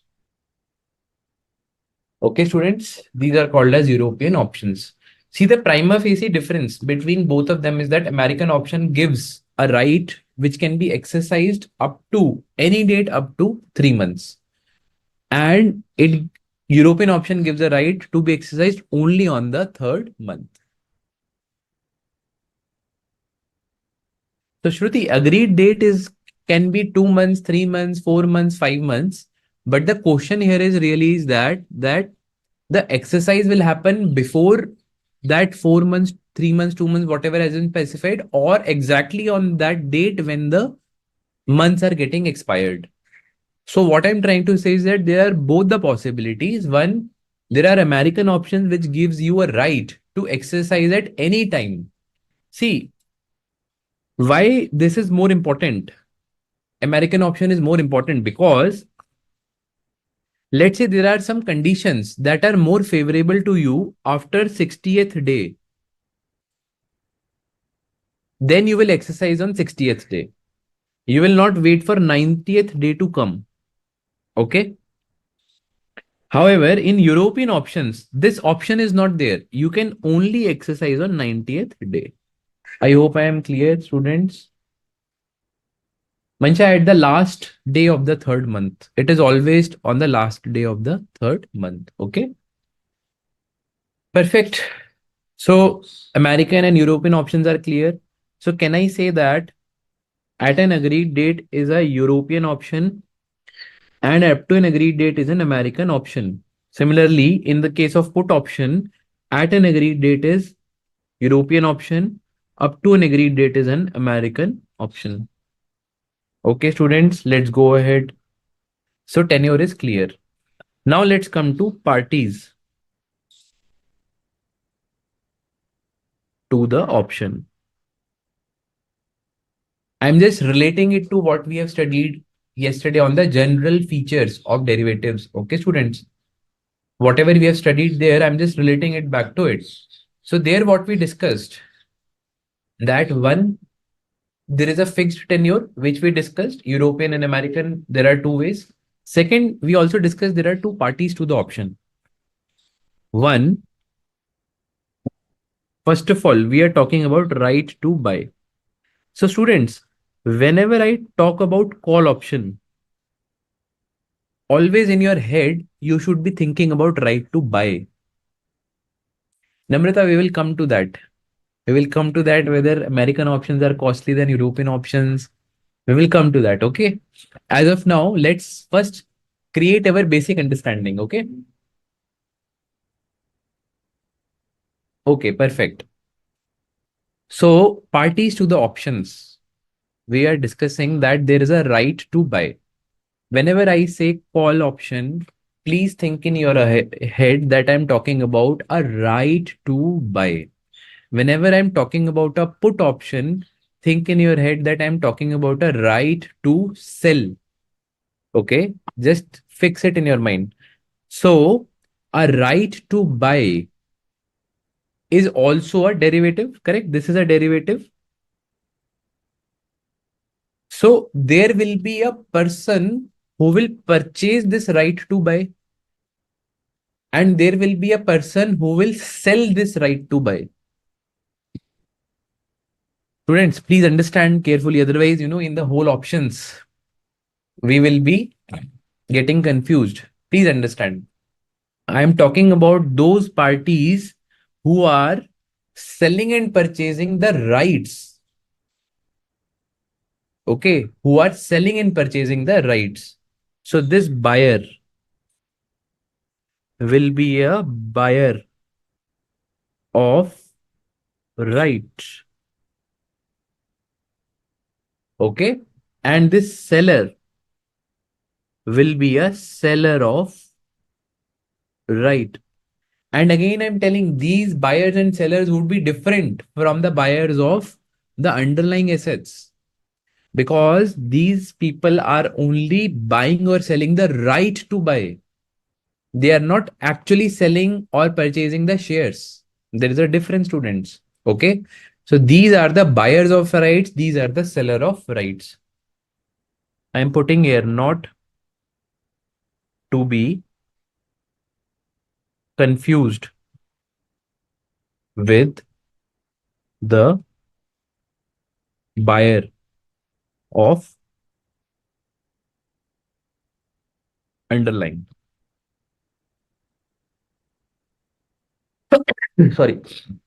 So the underlying sell and purchase is happening, sorry, separately in the separate market. This is also not to be confused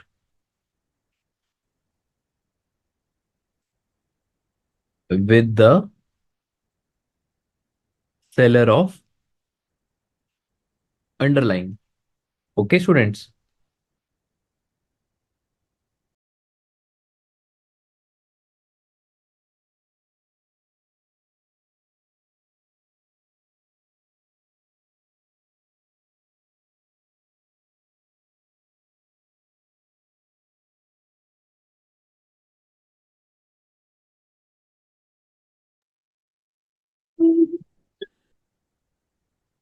So right to buy, there is a right and there is a buyer of this right and there is a seller of this right. And essentially they are different from the buyer and seller of the underlying.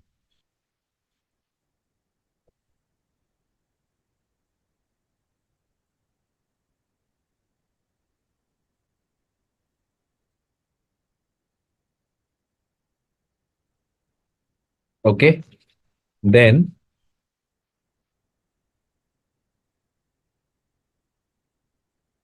what will happen, students, on expiration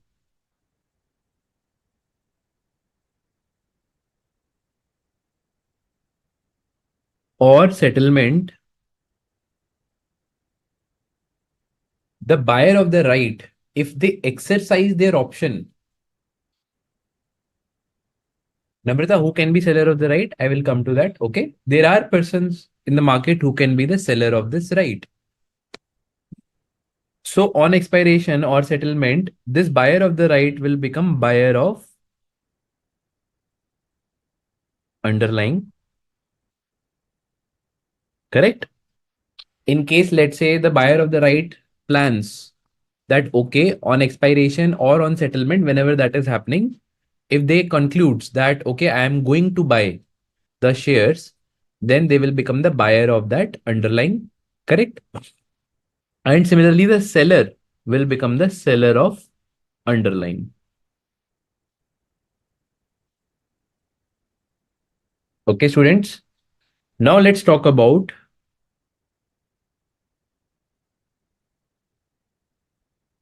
right to sell, which is a put option. So this right also, there is a buyer, there is a seller. So this buyer is the buyer of right to sell. This seller is actually the seller of right to sell. Okay, students, I hope this is not confusing. So restrict your understanding to the right to sell. So there is a contract called right to sell. That contract is traded by buyer and the seller. Then what will happen on expiration or settlement, whenever it will happen? American options, the settlement will happen before expiration. In case of European options, the settlement will happen on expiration. Okay, so I have used both the terms. So the buyer of the right to sell will become seller of the underlying. Because in case this buyer exercises the right to sell, then that person will be selling that underlying. Okay, students, I hope I am clear. And similarly, the person who has sold the right to sell, see, I am giving a right to sell to Mr. A. And I'm telling him that, okay, you have a right to sell the underlying to me in case you want. Now, if he decides, if Mr. A decides to sell it to me, then I will be the buyer of underlying. I will become buyer of underlying. I hope this relationship is clear, students. Okay. Now, buyer of the right, which is called as call and put option. For both, I'm saying call option and put option. That is the buyer of the right, whether the right to sell or right to purchase, is called as the holder of the option. Seller of the right, whether as for call or put, for both, we can call it, is called writer of the option. So student, these are the technical terms, okay? Holder and writer. Holder is someone who holds the option. Writer is someone who writes the option, who gives the option. Okay. Okay, students. Finally, what will happen? Let's say there are two people, Mr. A and Miss B. Mr. A is actually, Mr. A is a holder, I can say. Okay. Miss B is a writer. So that means Miss B is selling the right. And the right can be to buy or to sell, depending whether it is a call or put. Okay. If it is a right to buy, it is a call option. If it is a right to sell, it is a put option. So Miss B is selling a right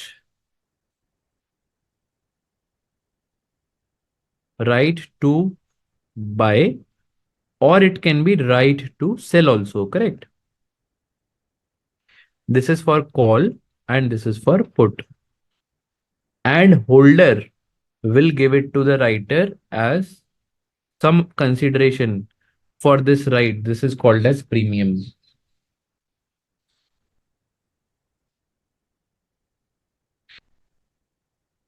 Let me take a pause for a moment and allow all of you to absorb this. Okay. I will again try to put it in some other way so that it is clear to all of you students. Okay. Now think of you as one of the party students. Okay. Let's say I am writer and you are holder. Okay. Think it like that. I am writer of an option. You are holder of an option, students. If I'm a writer of an option, first of all, let's talk about right to buy. I tell all of you, I give you right to buy. Okay. X Limited's equity share at the rate of 100 rupees. Okay. And let's not go into that complexity of American European options. I'll say for 90 days. I give you that option for 90 days. Okay. Now you become buyer of that right and I become seller of that right because I am giving you that option. I am giving you that right. You are holding that right. You are holding that option. Hence why you are holder. I am writing that option. So that's why I am called as writer of the option. So what will happen after 90 days?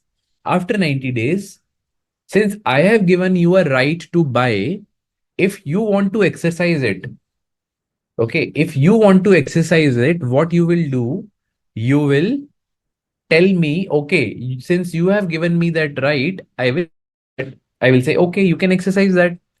So in that case, I have to purchase that underlying from you.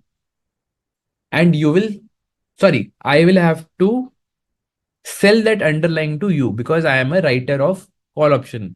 And you will have to purchase that underlying from me. So that's why I'm telling that the buyer of the right will become buyer of underlying. Similarly, seller of the right will become seller of the underlying. I was seller of the underlying, I will become seller of the, I was seller of the right, hence I will become the seller of the underlying also.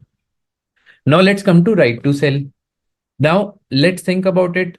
I tell all of you that I am giving you a right to sell. I become seller of that right because I'm giving you that right. You become buyer of that right because you are purchasing that right. But what if on expiry you exercise that right? If you exercise that right to sell, you will say that you are going to sell it to me. If you are going to sell it to me, so I am, who is the seller of right, will become buyer of that underlying because you will sell it to me. I will purchase that underlying. Similarly, since you are buyer of that right to sell, you will have to become the seller of that underlying because you are selling it to me. I become buyer, you become seller. Simple. So this is clear. Now, I will say that since I am giving you a right, a privilege, an option, hence you have to compensate me because I will do whatever you want. If tomorrow you say that you are going to exercise your right, I will have to oblige that. I don't have any option. The writer don't have any option. Only the holder has the option. The writer has given that option. Okay. So in this case, it will become premium. So they will charge a premium. Think about an insurance company.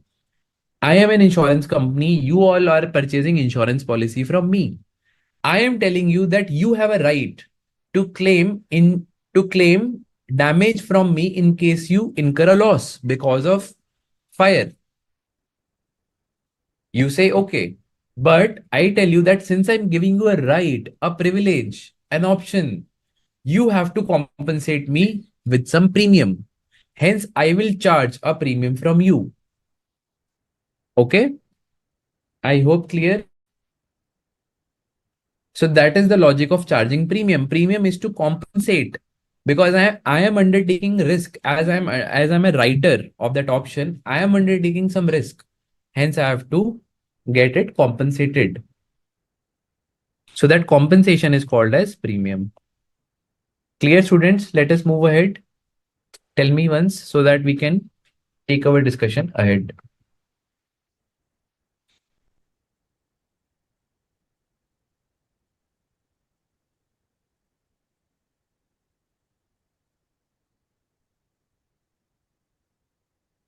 Okay.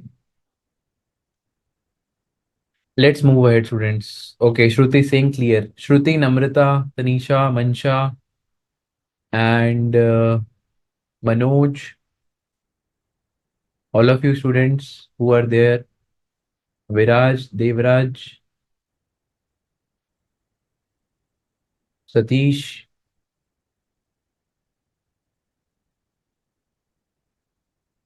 Okay. Okay, let's move ahead. Now let's take an example of this strike price.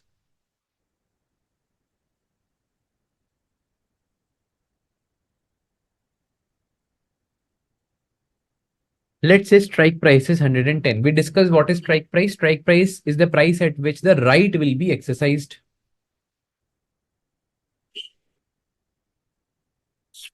Spot price is, let's say, 100. Today's price is 100.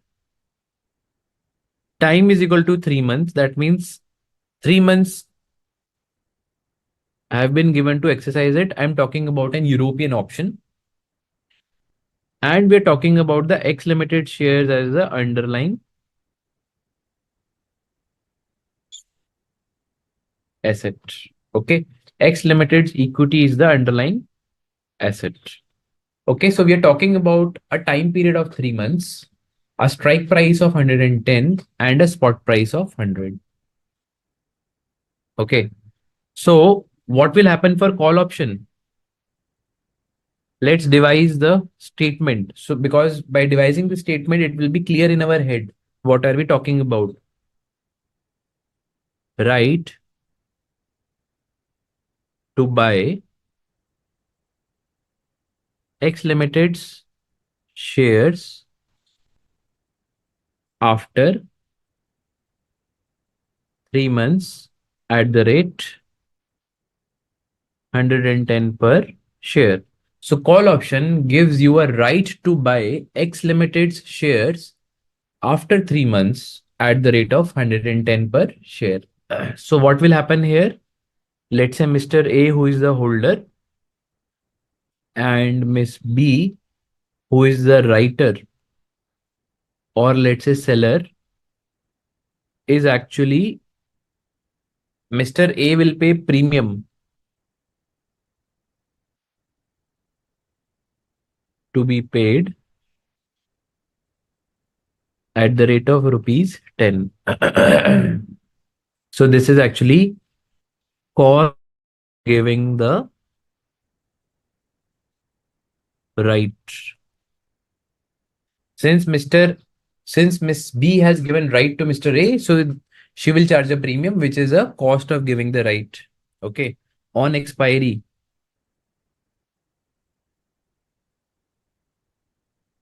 what will happen?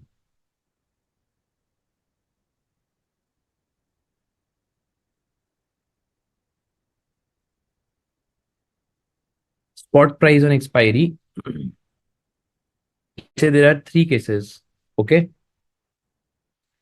Let's say it moves to 125, it remains 95, and it is 110. So students, let us analyze.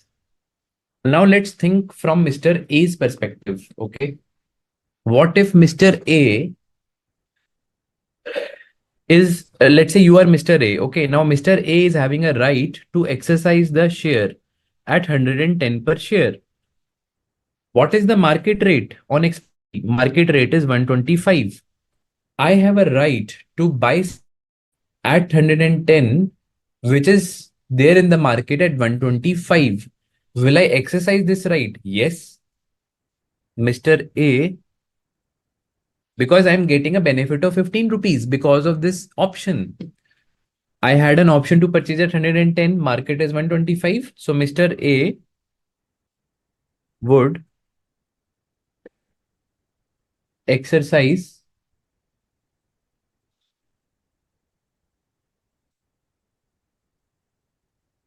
Mr. A would exercise the option.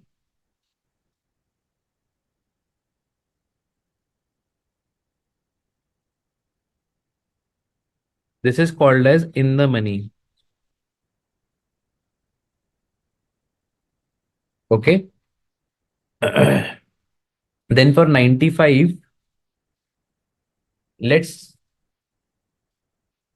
say that we have, let's say I'm Mr. A. I will say that I have an option to purchase at 110 of something which is in the market. It is currently at 95. So do you really think it is an option? It is a right for me? No, it's not a right. I can go in the market and purchase at 95, simple. So this is not giving me any right now, right? So this is not a right anymore. Sorry. So this is out of the money.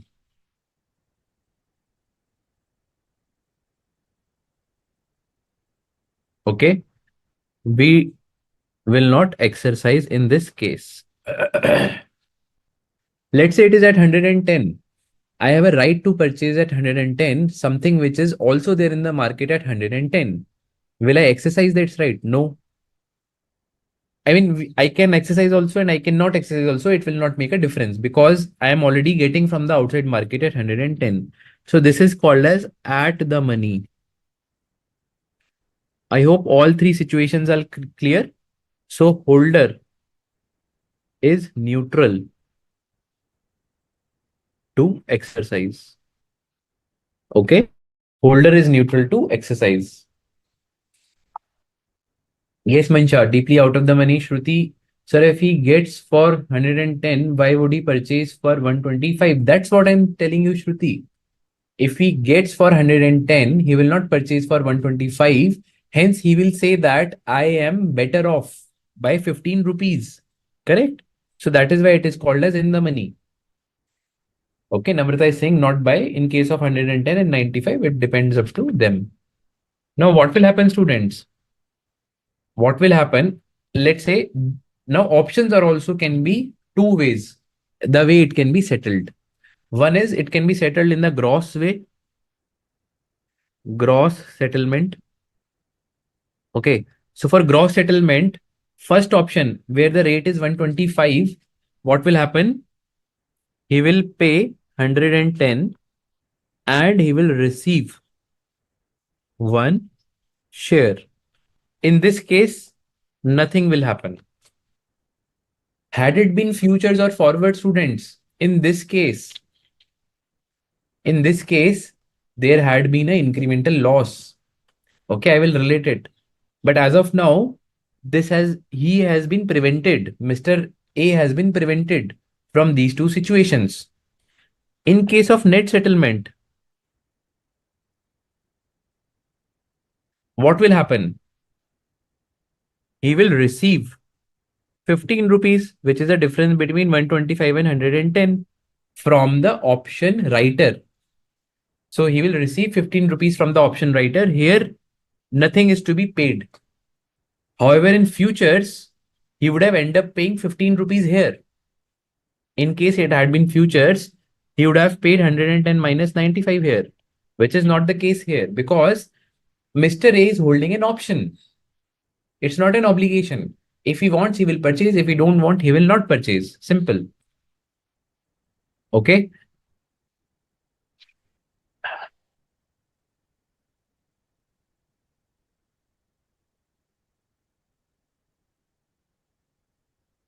Okay. So the net gain will be this much. Then for Miss B, let's talk about from Miss B's perspective. Okay. Miss B's net gain or loss will be how much? Okay. Sorry, there is one more point. In all the three cases, since we have paid a premium, okay, before we go to Miss B, let me be here till. So in all the three cases, while entering into the contract on inception, we have paid a premium. So here also 10 premium is paid. Here also 10 premium is paid. Everywhere we have paid 10 rupees premium.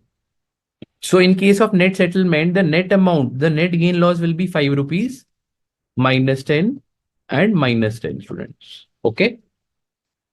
Yes, Namrata, here is right and not an obligation. So we have to take into account the premium also while calculating the net gain or loss. Net gain slash loss is this much. Now let's talk about from the perspective of Miss B.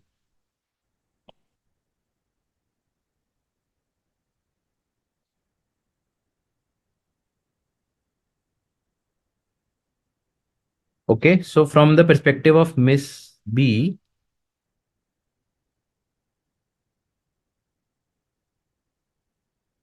okay, from the perspective of Miss B, in the first case, there will be a net loss, right? Because 10 rupees is her income and 15 rupees is her settlement outflow. So 5 rupees there will be a loss and 10 rupees there is a gain. And here also 10 rupees there is a gain, students. So here the gain loss is actually dependent on the right to be taken, as well as it is also dependent on the premium charged.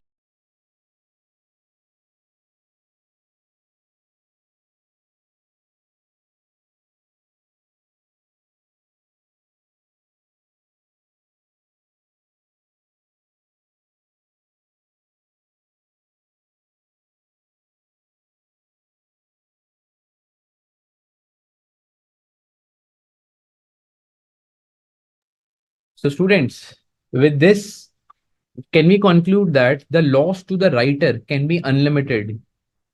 The gain to the holder can also be unlimited. However, the gain to writer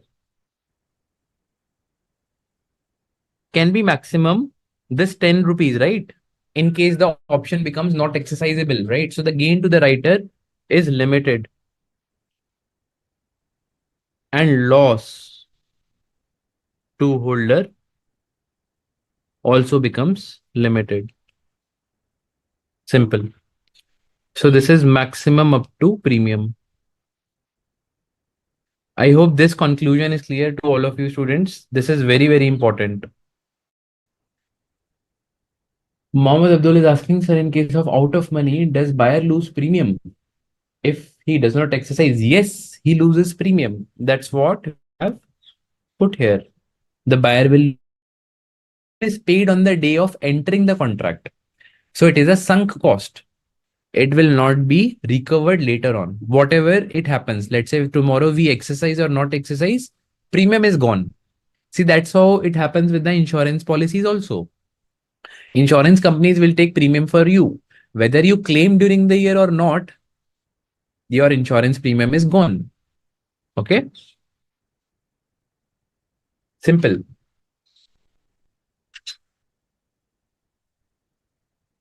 Now let's take an example of put option, students. So this call option is clear. The payoffs are clear. Who will pay off to whom, how much? Okay, Shruti is asking how it is unlimited. Shruti, let's take an example here. Instead of 125, let's say the price has gone to 1000. The spot price has gone to 1000 rupees. It can happen. Correct. So now the moment rupees, what will be the gain to holder? 1000 minus 110. Correct. That will be the gain.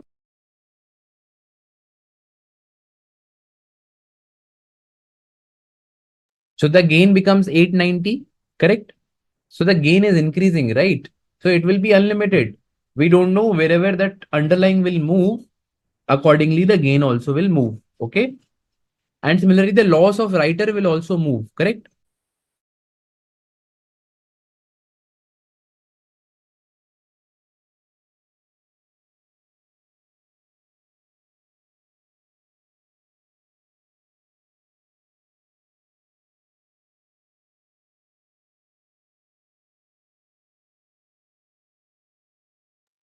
So students, let's take the same example again, but in case of put option now. Okay, let's say the strike price is 110.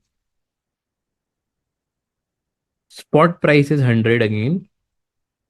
Time to expire is 3 months. I'm taking an example of European option again.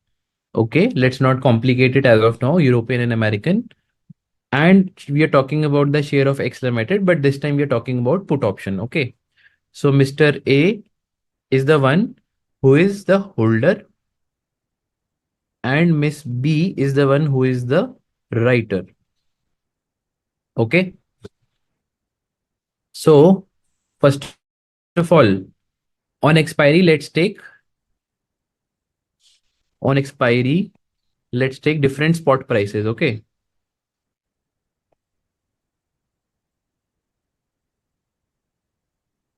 let's take 95 first. Now think it from Mr. A's perspective, first of all, because the right is exercisable or not is always seen from the holder's perspective. So I have, let's say I am Mr. A, I have a right to sell something at 110. Something is means X limited share. Sell X limited share at 110. The current market price is at 95. Don't you think I will be happy? I will be happy because I can sell something at 110 for which the market is giving me only 95 rupees. Yes, it will be in the money. So we call this as in the money situation for a put option, right? Similarly, for 110 now, let's say the price is actually 110. So this is for Mr. A at the money. I will be neutral, right? I have an option to purchase at 110. Market is also quoting at 110. I am neutral. This is called as at the money. And lastly, let's say 125. I have an option to sell at 110. Market is giving me 125. I will not exercise that option. I will just go in the market and sell it. Okay. So Mr. A, this is not a right anymore for Mr. A, right? See, right is something when you get a privilege. Here it was a right. So it is not a right anymore for him. So it becomes out of the money. I hope you're able to understanding. I hope you're able to understand why are we writing in the money, at the money, and out the money, students.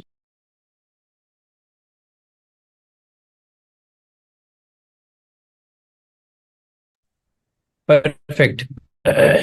So let's take in settlements here. Now, in case they want to do a gross settlement, students, what will happen? Gross settlement, shares will get transferred because this is a put option.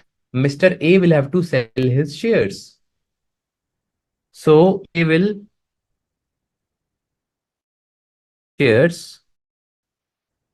Okay. I mean transfer, I mean sell shares, and he will receive 110. Okay. In this case, nothing will happen. Since the option is not exercised, nothing will happen. However, the premium is already paid, which is again 10 rupees in all the cases. Simple. This is actually at the inception. This premium is paid as the inception. Okay, students. Now let's talk about the net settlement. This is again from the perspective of Mr. A. Okay. So the net settlement from the perspective of Mr. A is here. In this case, Mr. A will receive 15 rupees. Correct? Because the option is in the money option. Mr. A has an option to sell at 110, something in which the market is only giving 95.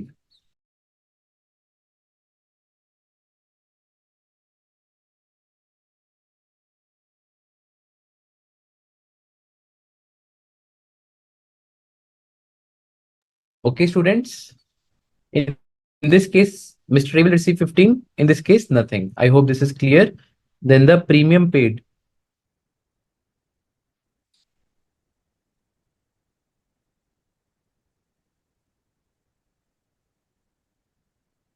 So the net gain slash loss. 5 here, 10 loss, and 10 loss.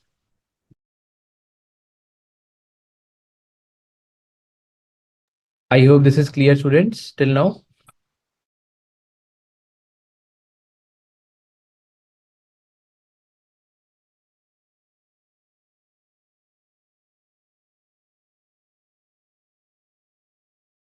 Sorry, now from Miss B's perspective,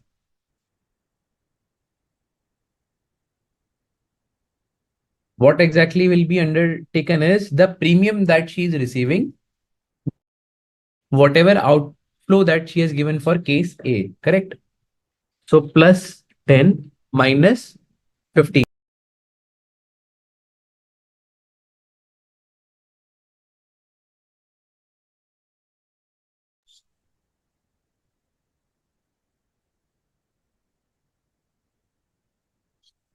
Okay, so these are the payoffs from Miss B's perspective.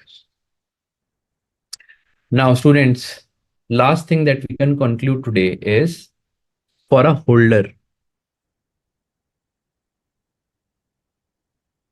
of a call option, Can you tell me, holder of a call option will be happy when? Or holder of a call option will be better off when? If the price goes up or price goes down? Okay, students, let me ask this question from all of you. Can all of you tell me, when will a holder of call option be able to benefit if the price goes up or price goes down from the strike price? I'm saying, okay, if the price goes up from the strike price, then holder of a call option will be beneficial. If the price goes down from the strike price, then holder of the call option will be beneficial. Yes, students.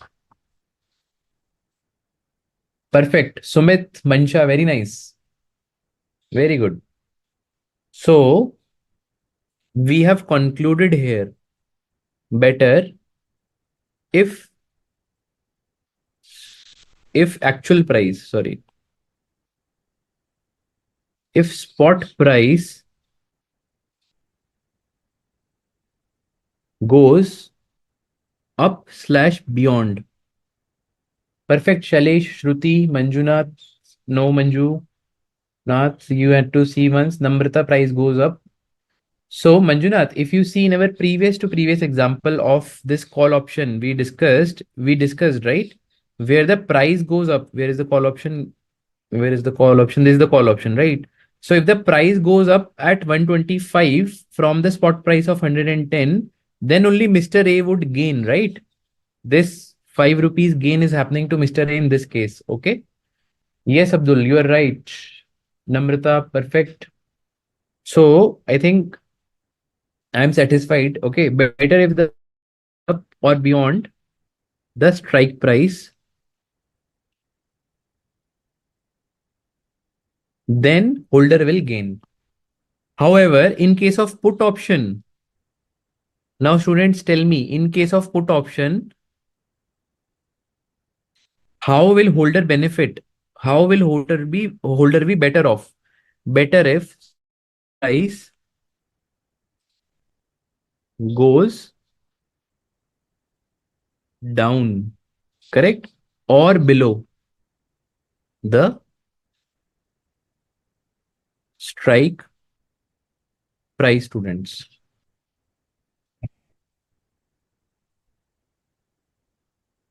Okay, students. So this we have to always remember.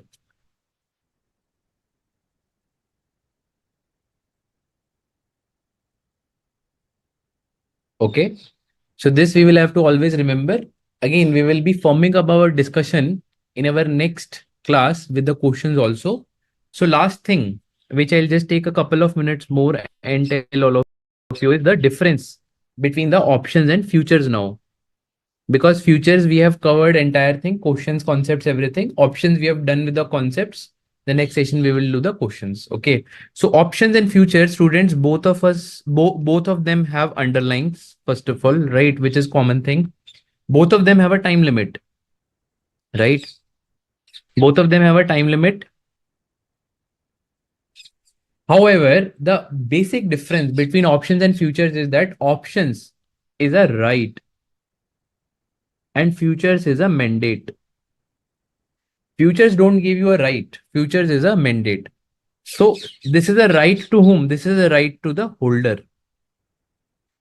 And here only gain will happen except to premium. Correct? Here gain or loss, anything can happen. So here what I'm trying to say is that for holder only gain will happen subject to the premium that he or she has paid. Simple. Okay. And further, since it is like a insurance or it's like a right that the person is giving, so there will be a strike price, there is a premium, correct? However, here there is only a one future price at which dealing happens. In this case there is no premium involved, right? In futures there is no premium involved. Shruti, I will come to that. I will take that up in the next class. Okay. It is still only a specified price.